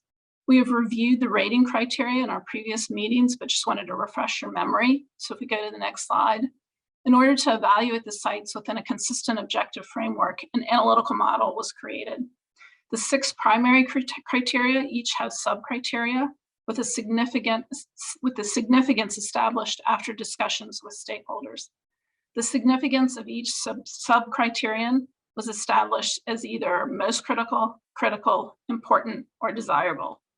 Each sub-criterion was graded as very good, moderate, or poor. A weighting factor was applied to the sub-criterion grades, and an additional weighting factor was applied to acknowledge the significance of location, cost factors, and development complexity. The resulting scores are expressed as a percentage. So we can go to the next slide. Just a reminder that today's presentation is an update. The process is ongoing. This is a summary of the scores for the Tier 1 sites as of last week. This is really a living document updated to reflect ongoing input from stakeholders and further analysis of the sites. The scores on the 4 focus sites we shared today range from very good to good. So it's 78% at the Arts and Industries Building, 70% for South Monument, 67% for Northwest Capitol, and 62% for the Tidal Basin site. So Ron, I think I will hand it back to you or back to Matt. I'm not sure. Yes, thank you, Ms. Green. Let me just get my camera on. So thank you for that presentation. As I mentioned before, I'd like to conclude by walking through staff's initial comments on the focus sites, including our observations. I'm going to walk through them in order of what we consider the most viable to the least viable site, and then I will conclude with a discussion about an alternative approach. So first, the Arts and Industries Building, we feel is a clear frontrunner. AIB offers the prominence and visibility of a site directly on the National Mall within the Smithsonian South Mall campus. Because it's already under the Smithsonian's jurisdiction, the building could perhaps most quickly be realized as a building, as a museum building. The site is also not located within the reserve, which is mentioned previously. And as a reminder, Congress established the reserve as that no build zone within the monumental core. As you just heard, the Smithsonian's analysis appears to show that they could accommodate the museum program within the building or in areas adjacent, excavated to the building. I'll just mention that through the South Mall Campus Master Plan, NCPC has already expressed some support for some amount of excavation, particularly between AIB and the quadrangle, which is located to the west. However, I would note that excavation to the north under Jefferson Drive and into the National Mall, we feel should be avoided due to those impacts to the National Park Service property. I'll note that the National Landmark designation of AIB does create some challenges. This is a historic building, but the building's architecture and also its history as a museum do create an opportunity for an innovative design team who's willing to take this on. So next, moving on to the Northwest Capitol site, we also find that this is a strong candidate site. Again, the site is located on the National Mall near the U.S. Capitol grounds. It's also located on Pennsylvania Avenue and therefore has significant prominence from a variety of perspectives. The site has an opportunity to create a perhaps the most functional open space. As you heard, a portion of the site would be left open due to the tunnel beneath the site. This open space could in turn connect to Pennsylvania Avenue and the many events and activities which are located on this nationally symbolic corridor. Like AIB, this site has the benefit of not being located in the reserve. And while the location is an incredible asset, impacts to the setting of the U.S. Capitol, important view sheds, as well as security needs, would all need to be considered and studied as part of the development of any building for this site. So moving on, the Tidal Basin site yields a number of significant challenges. This site is located within the reserve and was not specifically identified in the enabling legislation. I'll also mention that this site has never been identified in any NCPC plans for a potential museum, including the Legacy Plan and the Memorials and Museums Master Plan. Perhaps most significantly, a building at this location, which is highlighted here in blue, has the potential to alter views within that primary north-south vista connecting the White House and the Jefferson Memorial. This connects those nationally symbolic structures, memorials, monuments, and buildings. The introduction of a building at this location would likely impact views to the Washington Monument and the Jefferson Memorial, as well as the settings for these two iconic structures. Finally, the site is also an actively used recreation space. As mentioned, it's a rugby field that is used, and it's also used on occasion for staging for events on the National Mall. The elimination of the space could have impacts for those users. And as such, we would strongly encourage the Smithsonian to avoid these significant constraints and consider other sites. Finally, the South Monument site is also significantly challenged, like the Tidal Basin site. This is located within the reserve, and Smithsonian's analysis indicates to us that the site is really just too small to accommodate the necessary museum program without offsite space or significant multi-level excavation that would be challenging and costly to implement. The small block size could also impact the layout of any building floor plates and exhibition space. And according to the Smithsonian's analysis, the resulting building massing appears to staff much too large for this relatively small area. Other constraints during the design process would likely further restrict the height and building envelope, these including preserving view sheds to the Washington Monument and the preservation of the setback defined by the Macmillan Plan as shown here on the screen. And this is an excerpt actually from the analysis that was prepared in the development of the African American History and Culture Museum, looking at how those setbacks could impact the placement of the building. I'll also note that setbacks on other frontages would also be necessary to preserve a landscape setting consistent with other museums on the National Mall. As such, the museum program and building do not appear to reasonably fit at this location, and we would recommend considering other sites. And so while the 4 focus sites are the Smithsonian's current priority, which we recognize, each site brings its own set of challenges, and therefore it's important to keep other options on the table. We recognize that this is an unprecedented time, and we acknowledge that citing 1, let alone 2 museums at the same time is a huge challenge.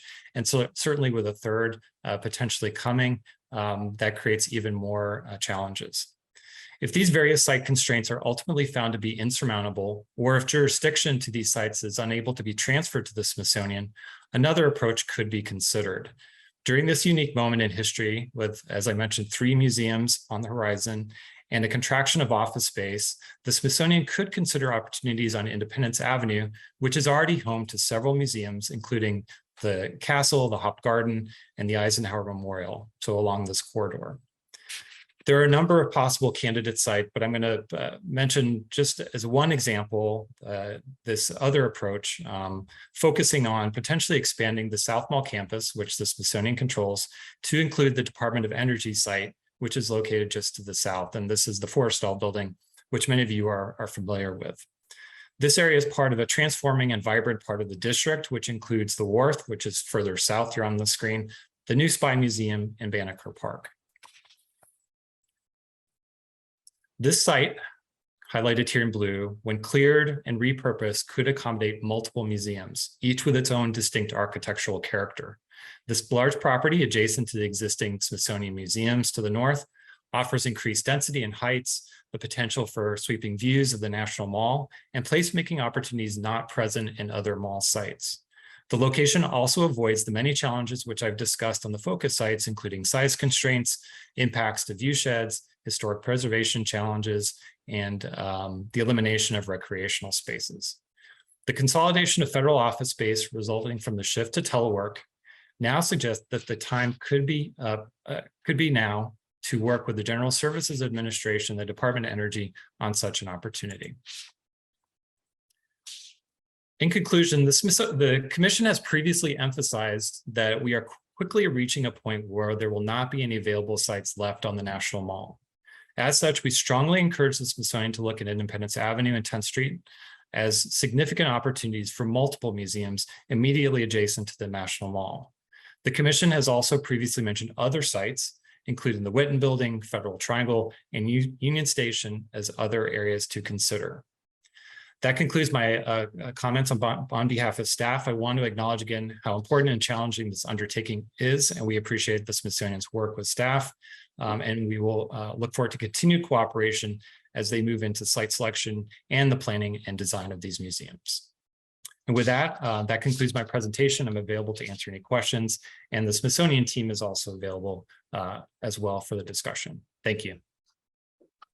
Thank you, Mr. Fliss. Undersecretary Cortez, Director Zamanio, Director Sasaki, Ms. Green, and Ms. Trowbridge, who I believe is also with us. I appreciate this presentation and sharing the update on your study. And if we have any other questions, I'd like to ask the commissioners to bring their questions forward now. Any questions for Mr. Fliss or the team? Yes, I have a question. Commissioner May. Yeah, what I'm really curious about, I really appreciate seeing that chart with all the different options that were being considered. But I have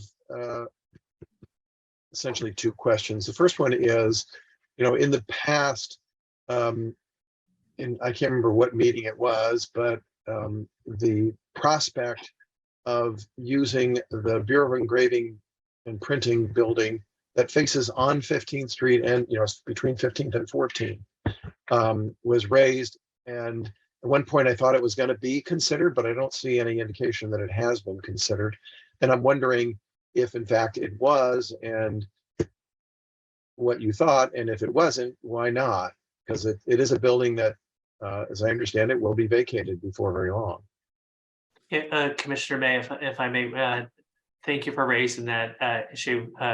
You did bring that up at the last meeting, and when I talked to you previously, we did do research on that previously and further research recently. I'd like to turn it over to Ann to talk a little bit about what we found and our perspectives. So Ann.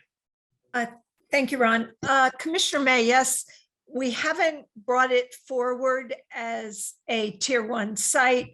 We did look at it. We did discuss it with Commissioner Wright recently. And the first question is its availability, which is unknown at this point. Initially, we did not include it because we were under the impression that it would continue to be occupied as a headquarters once the printing operation was relocated. What we've heard more recently from Commissioner Wright is that they are in the process of doing a very comprehensive look at all their real estate. I have to interrupt, and this, I told you then, the building is a treasury asset. It does not belong to GSA. And I informed you that I don't know anything about it, really. Yeah, okay. All of the exec branch agencies are looking at their assets, and the population that might change based on post-pandemic increased telework and the like. So it could be that it may be available, but unlikely until another 10 years, if that. It's an older building that would have very little opportunity to establish a museum identity, which is really important to our constituents. And there is less opportunity for new additions than other sites. The configuration, its structure, corridor spacing, and floor heights do not appear to lend themselves to reuse as a museum. It is distant from other Smithsonian museums and is less visible from the Central Mall than other sites considered, with the closest on 14th Street that lacks walkability. The service access, we are not sure will work. We understand that currently service is via the print annex building, and the busy streets leading to the 14th Street Bridge may make service for a museum use difficult on that site. So that is really where we stand. We have, I think there are other existing buildings that probably are more attractive than that one in terms of location and site configuration and the like. Thank you. Okay, so I'll just comment that it's a little baffling to me that there was not, it didn't even appear on the map of the 27 sites, this building, when you have looked at it, you have evaluated against at least some of your criteria. And it would have been helpful to have seen and heard some of that earlier on. We do know some things about that building because we know about the replacement facility for it, which is, under review by NCPC and has gone through at least one or two reviews at this point. So we know that it's going to be vacated before too long, and it may not hold much of a future, or if it's going to be 10 years, it may not be a practical alternative right now, but certainly it's a really good location and it's a really good building. And, it does fit into that category of existing buildings that might be reused. And it's, some of the arguments that it's not really close. I mean, it's right across the street from the tidal basin site, which is one of your focus sites. So it's a little bit further down the street, but not that far. Anyway. Well, and also I would just hasten to add, I think GSA certainly has been supportive of, we don't own it, but we've been supportive of looking at it in a displacement theory context. In other words, if another building was chosen, it could be considered another building on the mall, let's say, or proximate to the mall. It could then receive the potentially the refugees from a building that was reused if selected. I just want to mark that because I don't think that in at least we were thinking about it in terms of the museum as much as potentially housing people who might be moved. Yeah, I guess the question that we have is we're sort of in trying to answer this question. I think Ann has talked about our information that we had that's been conveyed is that it'd be available in approximately 10 years. Do you have information that it'd be available earlier than 10 years, or maybe I misunderstood? I don't recall the particulars. I just know that it's going to be vacated before too long. And of course, we are thinking about, what comes after these two. The feasibility study for the Asian Pacific Islanders Museum is, it took 10 years for the Museum of the American Latino to get from the feasibility stage to the authorization. So thinking that far into the future is only sensible. Yeah, I think that's a good point. Well, it may not work for these two. I think our intent, from the very beginning, is we had talked about putting together this report that could be used for the next museum as well. So that's good information. And I think that's a point well taken, Commissioner May, that we'll include that as part of our analysis too. Yeah, thank you. I mean, I do think it seems like you've done the analysis. It seems to be worthy of being included in the charts, and if it has to be taken off because of availability. I agree. Yeah, I agree with you, and I think that's good feedback. We will include that.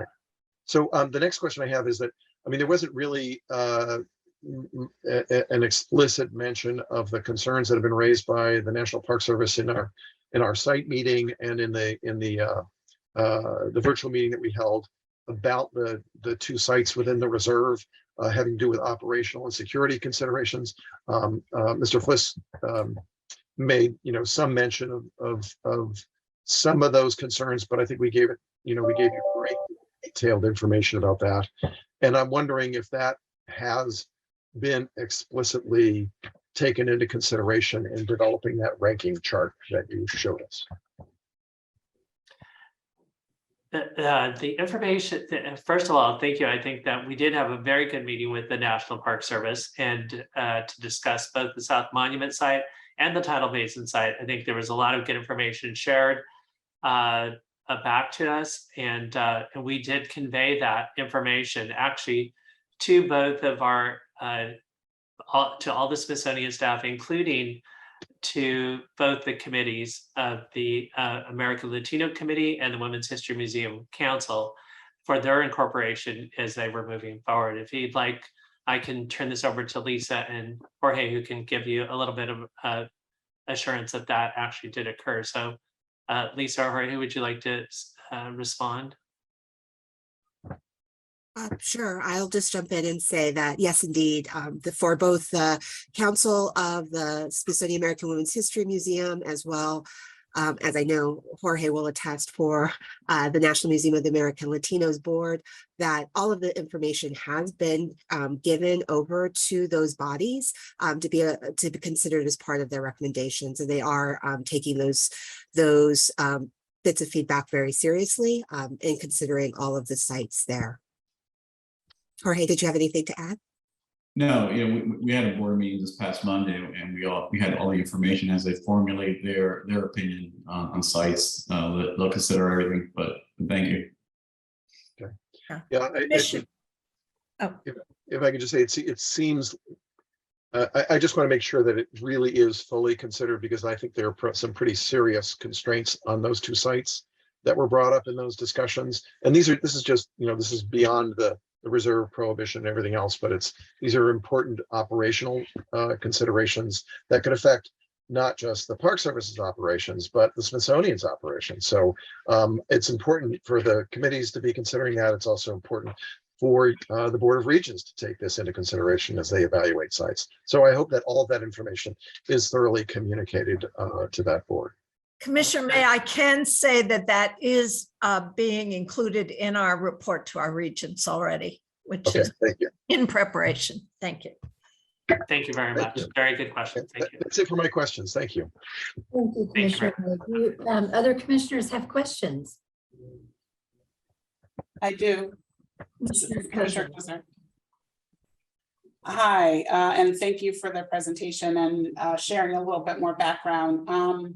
Mr. Felicita's presentation really kind of laid out a case for the Forrestal building. And I just want to comment that that is a really exciting proposition from the district's perspective, given that there's sets of plans that we engaged NCPC in almost a decade ago. We've been talking about decades and how you need to take time to think through these things, but almost a decade ago, really re-envisioning 10th Street as important connections to the mall and then also to our waterfront. As you know, we've spent many decades trying to make significant reinvestments in our waterfront. And that does include really thinking about 10th Street as an extension up into the core of the city and the core of downtown. And so the idea of 3 new museums on 10th Street, especially ones that can be iconic architecture that are representative of the focus of those museums, is very exciting and very aligned with economic rejuvenation that we want to see in the district. And they also, it feels like there's alignment because they also happen to be in the kind of good ranking within the criteria that you found. And so I'm wondering if you could just say a little bit about the thinking that you have related to that as a possibility. What are the considerations that you have in mind? Do you see a way that could go up in the rankings, especially based on things like museum identity that can be a part of that? Commissioner Cozart, those are very, it's great feedback. I think that, in the past, we've discussed about the overall strong desire of both committees to be located on the mall. I think one of the questions that's been posed to us in the past, have we eliminated other sites? And I think we made that clear that we have not eliminated other sites, but that we're focusing on these 4 sites, which we hope to achieve. But we also have done research on the sites, the Forrestal building in both Orville and Wilbur as well. So we understand those sites and their strength and limitations in great detail, as well as the additional costs. So I would just say, we're focused on these 4, but we're also very aware and have done a great deal of study on the sites on Independence as well. So if I could just do a follow-up, I appreciate that. I think that there have been some considerable challenges introduced by commissioners as a part of NCPC, and I'm wondering if you're starting to think differently about weighting and criteria and that kind of thing. I'm curious about that. And I guess I'll also just comment the opportunity to kind of have those view sheds to the Smithsonian Castle in some ways creates that connection, that visual connection and heart connection, frankly, that people will have through that visitation. So just my follow-up is, are you starting to think differently about kind of weighting criteria as it relates to some of the feedback that you've gotten from the commission and the NCPC staff? I think I would answer that in two parts. The overwhelming desire of the committees is to be on them all. Although the importance of these meetings is to make sure that we're receiving feedback and taking advantage of that feedback and incorporate it into our process. So I would just stop there. Thank you for that. I would add, Commissioner Cozart, that this, among the existing building potentials, this is one that would be a very long way out in the future, given it's a major cabinet department that would need to find a new location. It would have a complexity of redevelopment to reinstate the Virginia Avenue axis, et cetera. So it's probably the longest wait for a museum and the most costly to develop for a museum. I agree that the result could be fabulous. Commissioner Cozart, do you?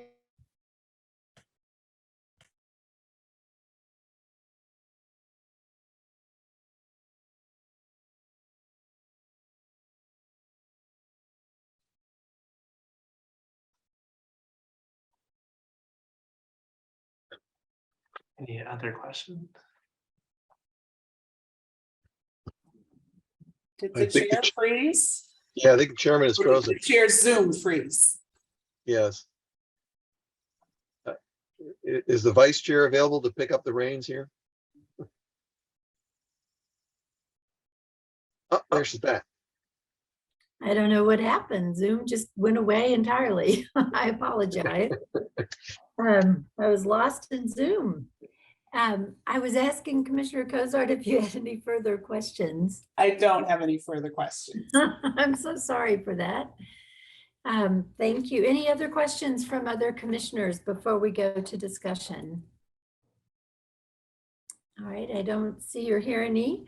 At this time, let's open it up for discussion and ask everyone to turn on your cameras, and please keep them on during discussion. I will start with Commissioner Wright and then go in a round robin format using our normal seating order. So Commissioner Wright.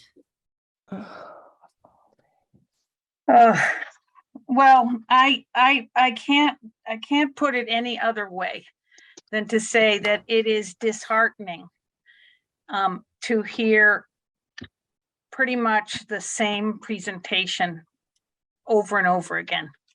And I think there's been a lot of valuable feedback that would suggest alternatives are really worth looking at, and the continued focus and the continued insistence that these are the four, these are the four, these are the four, in the face of very viable alternatives and good reasons to eliminate, for example, the tidal basin site, is disheartening.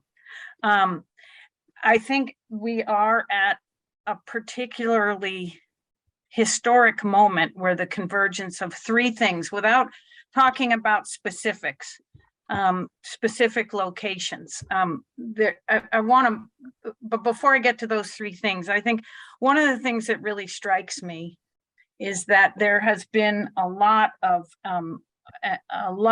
planning work that, as Commissioner Cozart mentioned, a decade's worth of planning work. I don't even remember what year it was that we started working on. I was a member of the 10th Street Task Force. And at the time, we were looking at Banneker, and I was a big advocate for saying at the time, well, shoot, people are not going to walk down this dreary street to get to Banneker Overlook because there's no there. There's no reason to go down there.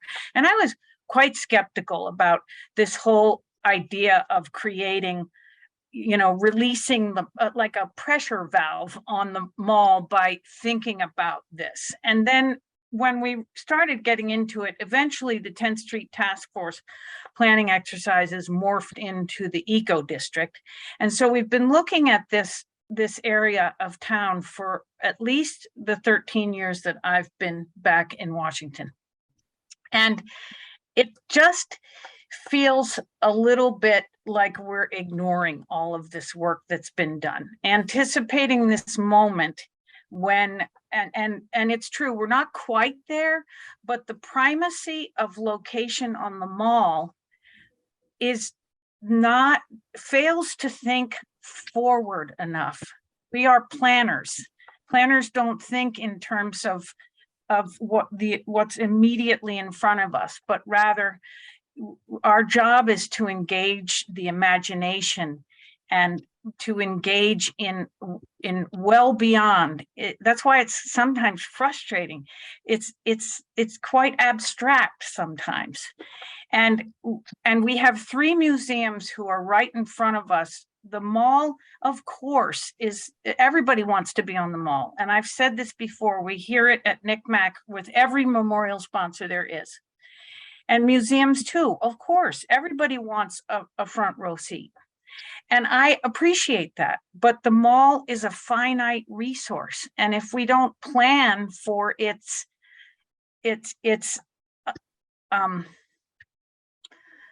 not expiration, what's the word I'm looking for? If we don't plan for that moment when it really is like full up, there is no rule we can break, there is no law we can change, there is no planning principle we can bend, there just ain't no more land, period. And that time is rapidly approaching, and we have 3 museums on the books to plan for. So and this is the scarcity of real estate on the mall, coupled with what we believe will be a historic contraction of the federal portfolio, and climate change and all of the environmental emergencies that are facing us. It seems all of these things seem to converge into reuse or reimagining a federal asset. The Arts and Industries building being one of them. But, and I want to also underscore a point that Mr. May made last time about the consideration of these undeveloped sites as being vacant instead of undeveloped with a purpose. I mean, the Tidal Basin site being the prime one to me, which seems inviolate. It's in every planning document going back to the L'Enfant plan through Macmillan and everyone in between. That view shed of the 15th Street axis of the L'Enfant plan has been sacrosanct. And I can't imagine why we would be looking deeply into that. And then by the same token, the Bureau of Printing and Engraving is too far away from the castle. It's just the logic of it doesn't hold up for me. But in any event, those 3 things, the scarcity of land, available land, as desirable, and I completely understand the primacy that the 2 museums place on a mall position. But as Commissioner Cozart eloquently put it, there's an opportunity to release some of the pressure that is now coming to bear on the mall and will certainly get worse as time goes on, well beyond our time here. There will be there will be other organizations who want representation on the mall, and the 10th Street axis is an opportunity that is right in front of us, and there are meaningful urban connections that we have planned for, that we have imagined and have happened. I mean, there is a destination. It's more than a half, not half baked. That's not true, but it wasn't quite designed as Kylie imagined it. I don't think the Banneker Overlook, or it has, sorry, Park Service. It's seen better days. It certainly wasn't a destination. The wharf is a destination, and making these meaningful connections in the urban fabric of the city is also a responsibility, I think, of the federal government and the Smithsonian as part of that major landholder in the city. So I would urge that we have another look, because I think the context in which we are operating in 2022, it's true. It's going to be a long-term prospect, whatever site is chosen. But I think that the presumption that moving a federal agency is a gargantuan task that will drag us down through a decade is not knowable. And the massive movements that are going to be taking place over the next, I don't know how long it will take, but I would point you to also the December date that OMB has given the agencies to come back to them with plans for their housing strategies based on what they know of, quote, post-pandemic, unquote, employee behavior, and what kind of contraction are we talking about? We don't know yet how much square footage will be rescinded, but we do know that people are giving up a lot of space already, and we expect that to be more knowable in December. I also know that you have a December 22 deadline from Congress, but it could, one of the things that might be bent is asking for an extension. So I think GSA urges, because of the three factors that are converging, we urge you to have a look and be open-minded in considering some of the other sites that have been suggested. We don't have I was going to say a dog in this fight. I suppose we do. The assets, we have assets.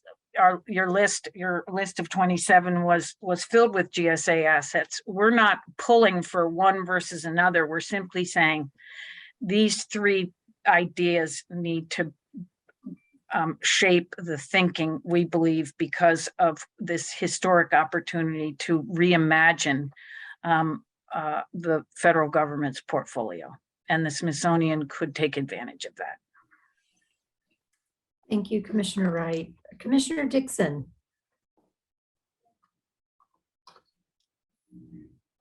Let's see. Let me move on to Commissioner Cozart. I do again want to thank the staff for what is a really complex endeavor, and really appreciate how you've put these pieces together, and really thank the Smithsonian team for really sharing with us kind of the thinking that you have and the way you're proceeding through this. Just again, want to underscore opportunities that exist, thinking about that 10th Street corridor and the reality, as Commissioner Wright so aptly put, of the real changes to the federal workplace and where it's going to be, and who's going to be there and who's going to show up on a Monday through Friday basis, and also thinking about who will be around. We've seen a coming back of many visitors to the district. And our projections say that is going to continue, and they're going to be and want to be in places, spend their time and stay in places that are vibrant. And these museums are certainly part of that. So just want to encourage you to kind of think about those other sites, and appreciate you all coming back to us to talk about where some of your analysis is taking you. So thank you. Thank you so much. Commissioner May.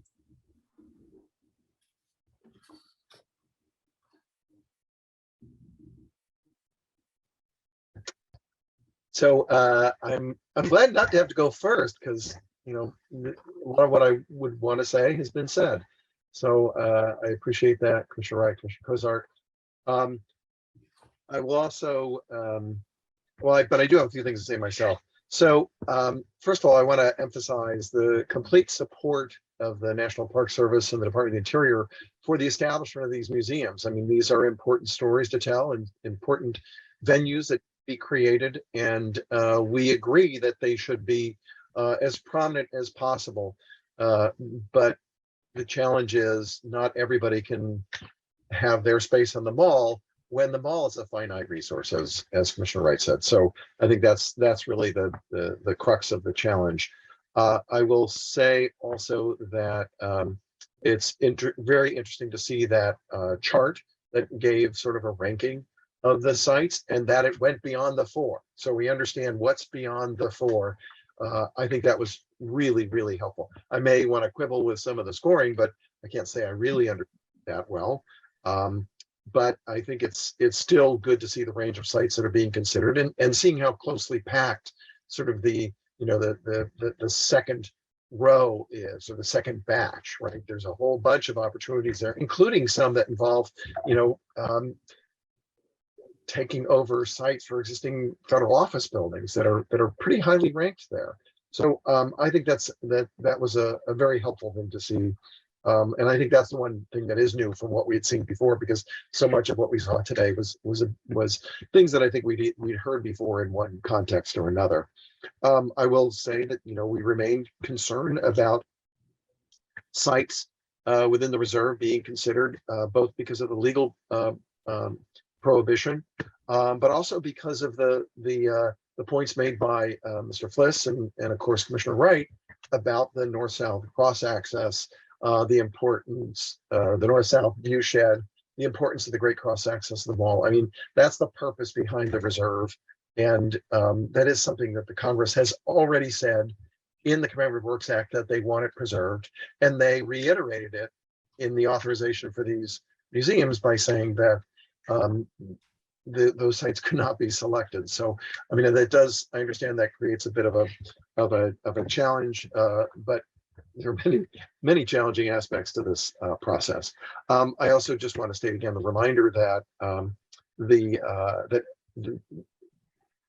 that because the agency that holds the land for any one of these sites that would be selected by the Board of Regents explicitly give approval of it, that triggers a NEPA action for us. So, if you were to say tomorrow that you loved Banneker even, and we supported that, we would support that, I think, that even that would require NEPA compliance, and that could slow down any kind of production of an affirmative assent to the use of that site.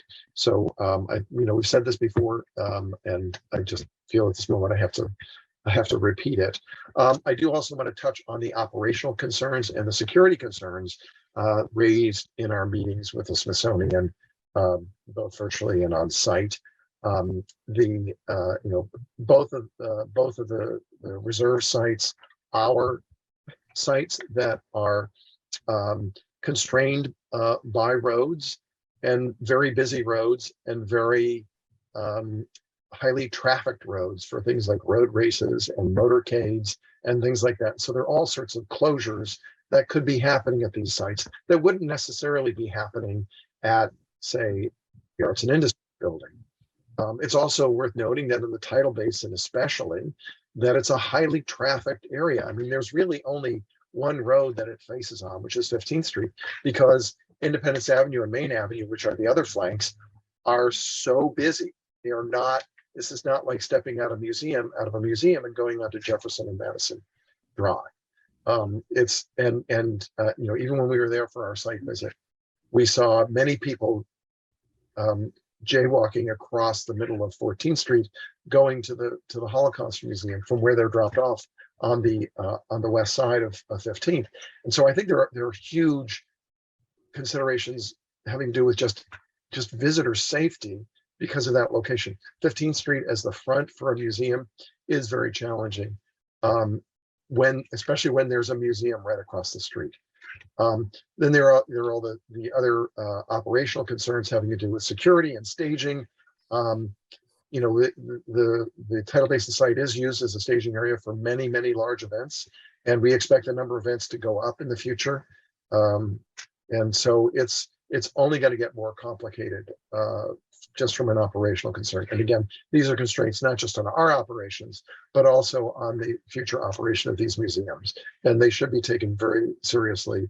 And I do want to just say, I think, you know, the analysis by the staff of the 4 focus sites was on target, and I think, you know, expressed very concisely what the concerns are about each of those sites. And I really appreciate Mr. Fliss for going through all that.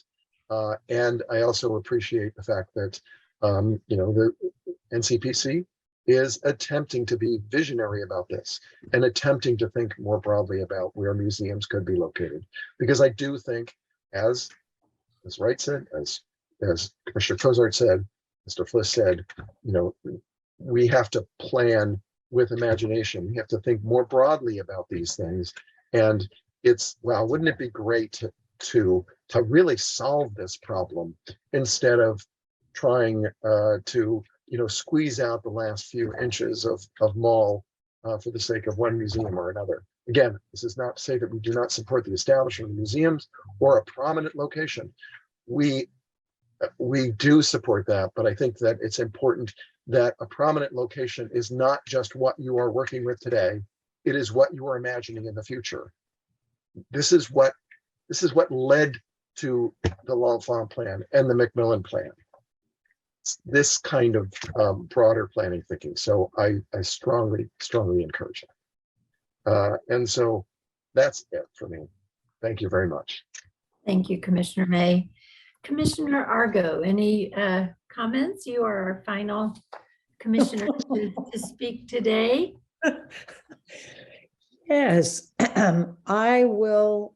I mean, they're really, given the, let me just say, so I want to say it appropriately, the comprehensive and pointed and thoughtful and educated comments from both Commissioner Wright and Commissioner May make it easy for me to basically align with them and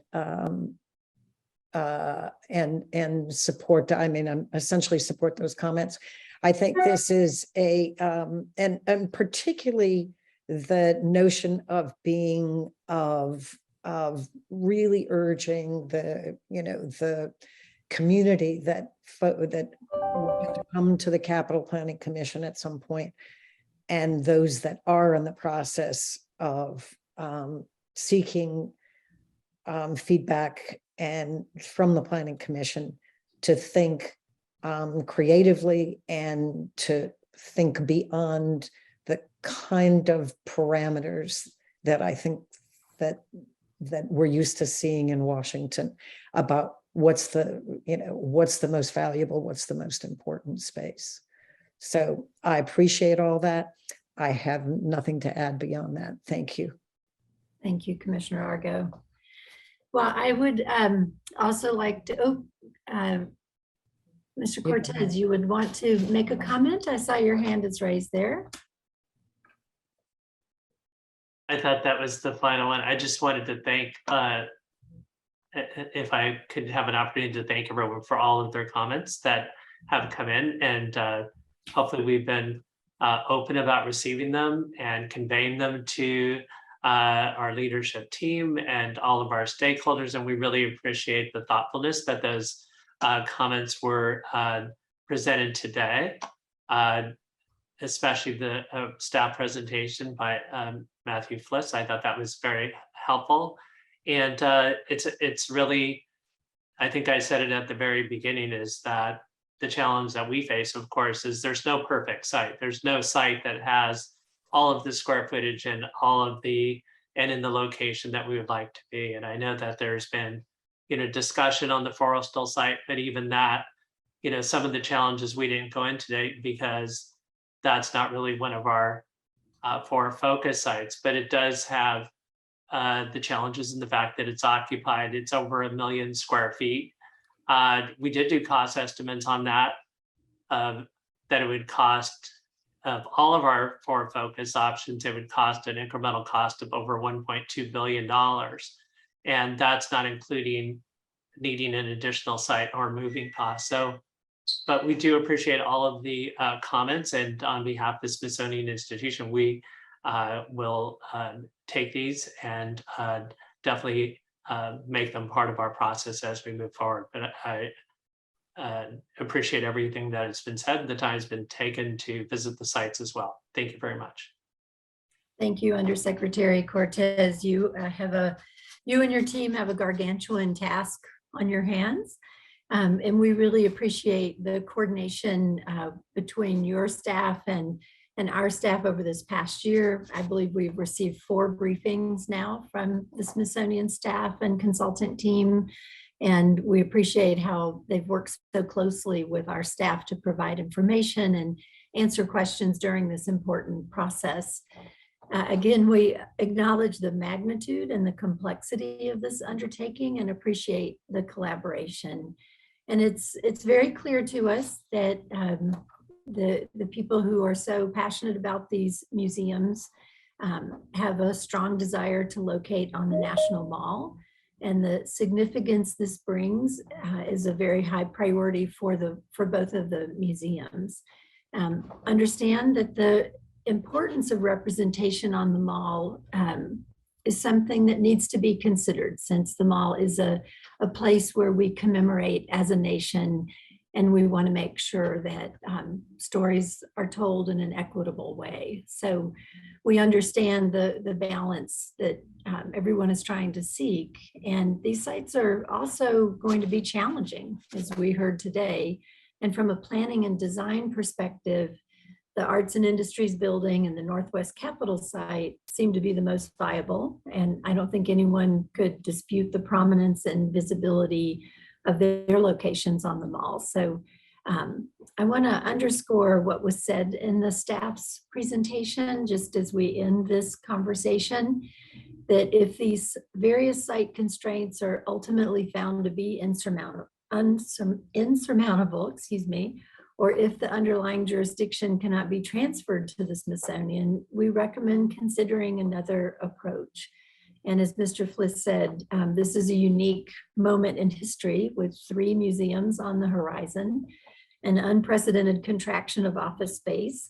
The Smithsonian should continue to consider opportunities on Independence Avenue, which is already home to several museums, in addition to the Smithsonian Castle and Hauptgarten and Eisenhower Memorial. And I also want to echo the comments of my fellow commissioners and Commissioner Cozart's comment about 10th Street and how important it is to think toward the future as we're trying to resolve this. And in terms of next steps, I will work with our staff to finalize the formal comment letter from NCPC that will come from me to the Smithsonian, and we will keep the Commission's discussion today in mind as that letter is created, and we will get back to you with our formal comments. But again, I really appreciate the time and effort that's gone into this process.